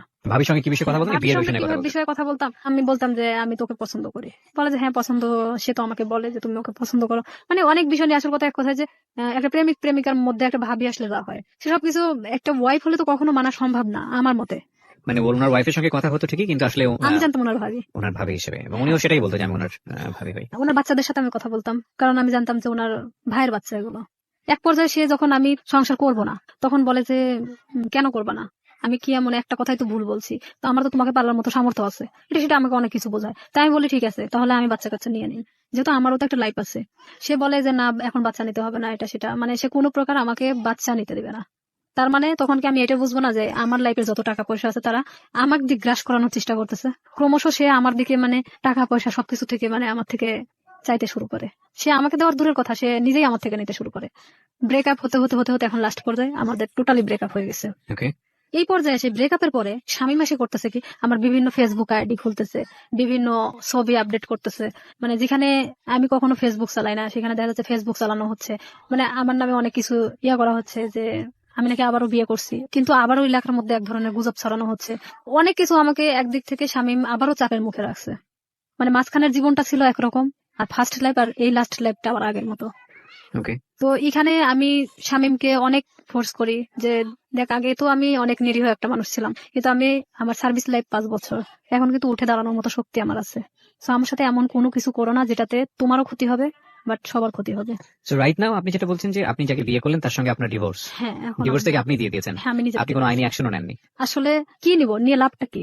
আমি এটা করছিলাম যে তার নামে আমি জিডি করছিলাম, মামলা করার মানে সিদ্ধান্ত নিয়েছিলাম আমার ফ্যামিলি থেকে। পরে মানে যখন আমার ফ্যামিলি, আমার বড় জ্যাঠা বলে যে যা হবার তা তো হয়ে গেছে, এই জিডি মামলা মোকদ্দমা, তারা আসলে এক ধরনের সরল সোজা মানুষ, তারা চাচ্ছে যে আসলে এগুলো করার কি দরকার, যা হবার তা তো হয়ে গেছে। ওকে, সেখানে তো মামলার দিক থেকে দেখা যাচ্ছে যে সে আমাকে মিথ্যা বলে হয়তো আমাকে বিয়ে করছে, কিন্তু তারপর থেকে তো আমাকে সে মানে ছাড়তে চাচ্ছে না। বিষয়টা জটিল আকার ধারণ করতে সবকিছু মিলে, হ্যাঁ। এই জন্য আপনি আর আবার পরবর্তীতে আগান এখানে নাই। দেখা যাচ্ছে যে আমার লাইফেও অনেক ক্ষতি হয়ে যেত, যে ওনার ওয়াইফ যদি টোটালি না করতে যায় তার সাথে আমার কোনো যোগাযোগ হয়নি, তাহলে সেক্ষেত্রে আপনি তাহলে প্রবলেম সেক্ষেত্রে পড়তেন। উনি যদি আমাকে বিভাগীয় একটা মামলা দিত, আমি থাকতে আমার হাজবেন্ডকে সে ফুসলিয়ে বিয়ে করছে, তার হাজবেন্ডও হয়তো এই কথা বলে উঠতো যে আমাকে সে ফুসলাইছিল, কারণ তাহলে সেটার সেক্ষেত্রে কোনো আপনি প্রমাণ নাই। বিপদে পড়তেন। তো সেখানে দেখা যাচ্ছে যে আমার কথাগুলো ভিত্তিহীন ছিল। আমি সবকিছু ভাবে আবারও সেখান থেকে সবকিছু ক্লোজ করে চলে আসছি। এরপরেই কি আপনার পিছনে স্বামী আবার দৌড়াদৌড়ি শুরু করে? হ্যাঁ, এখন ও আবারও আমার পিছনে। ওকে বিয়ে শাদী করেনি? ও বিয়ে করছে, বিয়ে করার পর বউ ছাড়া দিছে। তারপরে আবার আপনার পিছনে? হ্যাঁ, এখনো চাচ্ছে যে আমি। এখন কি করছে? ফেসবুকে আপনার নামে স্ক্যান্ডাল তৈরি হ্যাঁ। করার চেষ্টা করবে। ফেসবুকে স্ক্যান্ডাল তৈরি করাটা খুব সহজ এই কারণে যে আমরা যারা সাধারণ মানুষ আছি, যারা এই অনুষ্ঠানটা শুনছেন, বিশেষ করে তাদের মধ্যে অনেকেই আছেন তারা খুব সহজ সরল। তারা একটা স্ক্রিনশট দেখলেই মনে করেন যে না জানি কি আছে এর মধ্যে, এই ঘটনা ছি ছি ছি ছি। যে আমাদের সবারই একটা বড় সমস্যা হচ্ছে, আমরা সবাই ফার্স্ট ইমপ্রেশনে চিন্তা করি। ফার্স্ট ইমপ্রেশন, রাস্তায় একটা ঘটনা ঘটছে, কেউ একজন মার খাচ্ছে, আপনার মনে হবে সে চুরি করেছে, সে কারণে সে মার খাচ্ছে, এবং দৌড় দিয়ে আপনি দুটো মেরে চলে আসলেন। এই যে মনে হওয়ার ব্যাপারটা, এটা আমাদের ফার্স্ট ইমোশন ম্যাক্সিমাম টাইমই রং থাকে। আমরা কখনো বিহাইন্ড দ্য রিজন কখনো চিন্তা করি না, কজ কিংবা প্রুফ বিহাইন্ড দ্য রিজন কখনো চিন্তা করি না। একটু ঠান্ডা মাথায় 2 মিনিট ভেবে যে ওটার প্রতি আমাদের রিয়াকশনটা কি হবে সেটা জানি না। কোন একটা পোস্ট দেখলাম, ইচ্ছা মতো গালিগালাজ। কিছুদিন আগে, আমি নাম মেনশন করবো না, আমাদের খুব বিখ্যাত প্রিয় একজন ক্রিকেটার তার বোনকে নিয়ে ছবি দিয়েছে ফেসবুকে, সেখানে আস্তাগফিরুল্লাহ, মানে এত বাজে বাজে কমেন্টস। এই যে মেন্টালিটি গুলো না, এই মেন্টালিটি গুলোর প্রধানতম কারণ হচ্ছে আমরা ফেসবুকটাকে খুব হালকা ভাবে নেই। আমরা মনে করি যে এখানে একটা কমেন্টস দিলাম, দিলেই কি না দিলেই কি, এমন একটা জগৎ, এটার সাথে বাস্তবের কোনো যোগাযোগ নেই। কিন্তু এটা ভুল, কারণ দিন দিন এটা এত বেশি ক্রাউডি একটা প্লেস হচ্ছে, এখানে আপনি যেটাই করেন না কেন, যাই করেন না কেন, সেটা কিন্তু একটা ছাপ রেখে দেয়। ভুল করলেও সেটা একটা ছাপ রেখে দেয়, এবং একই সাথে ভালো করলেও সেটা একটা সম্মান বয়ে নিয়ে আসে। আমরা কেউই ভুল শুদ্ধের ঊর্ধ্বে না, কিন্তু এই যে স্ক্যান্ডাল তৈরি করা কিংবা একজনের নামে বদনাম রটানো, একজনকে বিপদে ফেলা, এটা করা ওটা করা, এই ব্যাপারগুলো না খুব সহজেই করা যায়। কারণ আমরা যদি বলি, আমাদের বাঙালি সেন্স এই জিনিসগুলো খুব ইন্টারেস্টিং। আমরা দেখবেন যে কেওয়াস পছন্দ করি। সিম্পল একটা উদাহরণ, মাটি খোঁড়া হচ্ছে, সেখানে 10 জন লোক দাঁড়িয়ে থেকে দেখছে, আপনি দাঁড়িয়ে থেকে দেখছেন, নতুন কিছু নেই, বাট আমরা খুব কৌতূহল প্রবণ একটা জাতি। তো সেই জায়গাতে যখন এই ধরনের কেওয়াস তৈরি হয়, বিভিন্ন মানুষ সেই কেওয়াস তৈরি করার সুযোগ নেন, কারণ কেওয়াস খুব অতি সহজেই তৈরি করা যায়। তো এই ফেসবুকে স্ক্যান্ডাল করাটা খুবই ইজি, এবং স্ক্যান্ডাল করে ফায়দাও খুব সহজভাবে নেওয়া যায় আর কি। তো আমাদের মতো মানুষ, বিশেষ করে আমাদের রিয়াদের মতো মানুষ, তাদের জন্য, তাদের ফিউচারটাকে নষ্ট করার জন্য এই ধরনের স্ক্যান্ডাল এটা খুব কাজে লাগে। কিন্তু একটা কথা হচ্ছে কি ভাই, দিন শেষে গড জাস্টিফিকেশন বলে একটা ব্যাপার আছে, ঈশ্বরের মার। হ্যাঁ, এবং এটা খুব ভয়াবহ। ঠিক আছে, একজন মানুষকে বিপদে ফেলার জন্য আপনি যদি কোনো চেষ্টা করে থাকেন, তাহলে নিশ্চিতভাবে আপনি ধরে নেন আপনিও সে বিপদে পড়বেন। আপনি মূলত আজকের এই অনুষ্ঠানে এসেছেন আপনি এই কথাগুলো খুলে বলার জন্য। আপনি একজন ভিকটিম, এবং আপনি যাদের হাতে আইন শৃঙ্খলা রক্ষা করার কাজ, তাদের মধ্যে কাজ করেও আপনি একজন ভিকটিম। আমি একজন। এবং আপনার পুরো পরিচয়টা আমি এখানে গোপন রেখেছি। আপনার যে নাম আপনি ব্যবহার করেছেন সেটা ছদ্মনাম, আমি বললাম। এবং বাকি যাদের সঙ্গে ওনার সম্পর্ক, তাদের কাউকে আমরা এখানে ফ্ল্যাশ করিনি বা এক্সপোজ করিনি। তার প্রধানতম কারণ হচ্ছে আমাদের সামাজিক অবস্থা। প্রচন্ড সম্মান আছে আমাদের যে পুলিশ বাহিনী, তাদের চেষ্টার প্রতি, তাদেরকে আমি রেসপেক্ট করি আমাদের এই অনুষ্ঠান থেকে। সেখান থেকে এসে আপনি সৎ সাহস নিয়ে আজকে এখানে এই বিষয়গুলো বলে গেলেন, এবং আপনি লাস্টে এই কথাটাও বললেন যে শামীমকে বিরত থাকার জন্য, নইলে আপনি বাধ্য হবেন কোন একটা অ্যাকশন নেবার জন্য। অ্যাকশন নিব বলতে নিশ্চিত অলরেডি অ্যাকশন নিয়ে নিয়েছে। অলরেডি ও আমাকে এমন ভাবে হ্যারাস করতেছে, দেখা যাচ্ছে 2 টাকার নোটের উপর আমার নাম্বার, বিভিন্ন জায়গা থেকে আমাকে ফোন দিচ্ছে, ফোন দিয়ে বলবে কি কয় টাকা দরকার, কয় টাকাতে থাকবেন, মানে এই ধরনের আমাকে কমেন্টস করা হচ্ছে। কি অ্যাকশন নিয়েছেন আপনি? ঈদের পরের দিন থানাতে যাওয়ার পরে আমি স্যারকে সব কথা খুলে বলি, মানে আবারও সেই জিডি করা হয়। জি, মামলা করেন? মামলা আমি আসলে করতে চাই না, যে মামলা করলে আমাকেও যেতে হবে তারিখে তারিখে, বেল পাই যাবে, ও ঠিকই আবার আগের মতো আরো হয়তো ভয়ঙ্কর হতে পারে। তো আমি সাধারণ জিডি করছি এর কারণে যে ওকে বোঝানোর জন্য। তো এখন জিডির কোনো অ্যাকশন কি হয়েছে? হ্যাঁ, আমি ওনার সঙ্গে ওদের বাড়িতে আসি, মানে আমাকে দেখার পরেই ও বের হয়ে চলে যায়, মানে এমন ভাবে বের হয়ে চলে যায়, ওকে মানে আমি যে দেখা দিচ্ছি দিতে দিতে ও মানে মোটরসাইকেল নিয়ে টান দিয়ে চলে যায়। আচ্ছা, এখানে জিডিটার বিষয়টা আমি যত জানি, জিডিটা একসময় এনকোয়ারি হয়, এবং এটা যদি সত্যতা পায় তাহলে অটোমেটিক্যালি মামলায় রূপ নেয়। মামলার রূপ নেয়, কিন্তু এটা ঘটনাটা হলো কি, যে আমি স্যারকে এভাবে বলছিলাম যে যেহেতু আমার লাইফের পিছনের ঘটনাগুলোতে আমি কোনো অ্যাকশন নেইনি, তো আমি চাচ্ছিলাম যে শুধু এখান থেকে বিরত করার জন্য। এখানে যেহেতু আমার ফ্যামিলি কিন্তু এখন আমার পাশে নেই, এক পর্যায়ে আমি ডিভোর্সের পরে পুরোটাই আমার ফ্যামিলি থেকে ভিন্ন আছি, তো কেউ যেহেতু আমার পাশে নেই, সেখানে তো আর আমার লড়াই করে কোনো লাভ নেই। আমি চাচ্ছি যে সে যেন আমাকে ডিস্টার্ব না করে, তাহলে তো আমি ফুললি আমার মতো জীবনযাপন করতে পারতেছি না, আমি আমার ফ্যামিলির উপর নির্ভরশীল না, আমি অন্য কারোর উপর। সবাইকে একটা বিষয় সতর্ক করছি, যারা আজকের এই অনুষ্ঠানটা শুনছেন, আমি জানি অনেকেই সতর্ক হবেন না, তারপর 2-1 জন তো নিশ্চয়ই হবেন। সেজন্যই বলি, কোন ধরনের কোন ডকুমেন্টস বা কাউকে যদি আপনার মনে হয় যে আপনি তাকে হেয় করবেন, যে কোনো ভাবে হোক, সামাজিক ভাবে হেয় করবেন, সেই রকম কোন ডকুমেন্টস যদি পাবলিকলি আপনি ওপেন করেন, ফেসবুকে হোক বা অন্য যে কোনো কোথাও হোক, আপনি যদি ওপেন করেন without his or her permission, যাকে আপনি এটা ওপেন করছেন, যাকে আপনি এক্সপোজ করছেন, যাই করেন না কেন, আপনি যদি তার অনুমতি ছাড়া এটা করেন, সেটা কিন্তু আইসিটি অ্যাক্টে আপনার এগেইনস্টে কঠিনতম একটা মামলা হয়ে যাবে। এবং আপনার কিন্তু কোনো জাস্টিফিকেশন নাই একটা মানুষকে সে ভুল করুক বা অন্যায় করুক নাই করুক, তার কোনো প্রুফ দিয়ে আপনি সেটা ফেসবুকে একটা প্রচারণা চালাবেন। কারণ সামাজিক মর্যাদা যদি ক্ষতি হয়, সেই সামাজিক মর্যাদা ক্ষতির ঘানি কিন্তু আপনাকে টানতে হবে, এবং এগুলো কিন্তু নিয়ম আছে, আইন আছে। সুতরাং কোনো ধরনের মন্তব্য করা থেকে শুরু করে, কাউকে হেয় করা থেকে শুরু করে, এবং ফেসবুকে এমন কোনো কারো বিরুদ্ধে কোনো ডকুমেন্টস, সেটা প্রপাগান্ডা ছড়ানোর জন্য হোক বা কারো বিরুদ্ধে কোনো ফায়দা নেবার জন্য হোক, হোক, যদি আপনারা কখনো এটা করে থাকেন কোনো মেয়ের বিরুদ্ধে, কোনো ছেলের বিরুদ্ধে, যার কোনো বিরুদ্ধে, তার মানে আপনি বিপদে আছেন। সুতরাং এটা প্লিজ করবেন না, কারণ সে যে কোনো মুহূর্তে আপনার এই বিষয়গুলোকে ইস্যু করে আপনার এগেইনস্টে মামলা করতে পারবে। আপনারা যদি মনে হয় এরকম কাজ করে কাউকে সামাজিকভাবে হেয় করবেন, তাহলে মোদ্দা কথা হচ্ছে আপনি নিজে নিজের বিপদ ডেকে নিয়ে আসছেন। সুতরাং সচেতন হন। আজকে হয়তো রিয়া জিডি পর্যন্ত থেমে আছে, কিন্তু আমি বিশ্বাস করি বাংলাদেশের পরিবর্তন আসছে। অনেক রিয়া জিডির কথা চিন্তাও করবে না, তারা সরাসরি মামলা দিয়ে বসবে, এবং এসব বিষয়ে মামলায় কিন্তু বাংলাদেশ সরকার খুবই খুবই খুবই অ্যাক্টিভ। অনেক ধন্যবাদ, আপনি এখানে সাহস করে এসেছেন। আপনার মাধ্যমে একটা মেসেজ আমি আজকে সবাইকে দিতে চাইলাম, এবং সেটা মনে হয় অনেকেই পেয়েছেন। আমরা সবসময় একটা কথা বলবো যে একজনের জীবন গল্প আরেকজনের শিক্ষা হোক।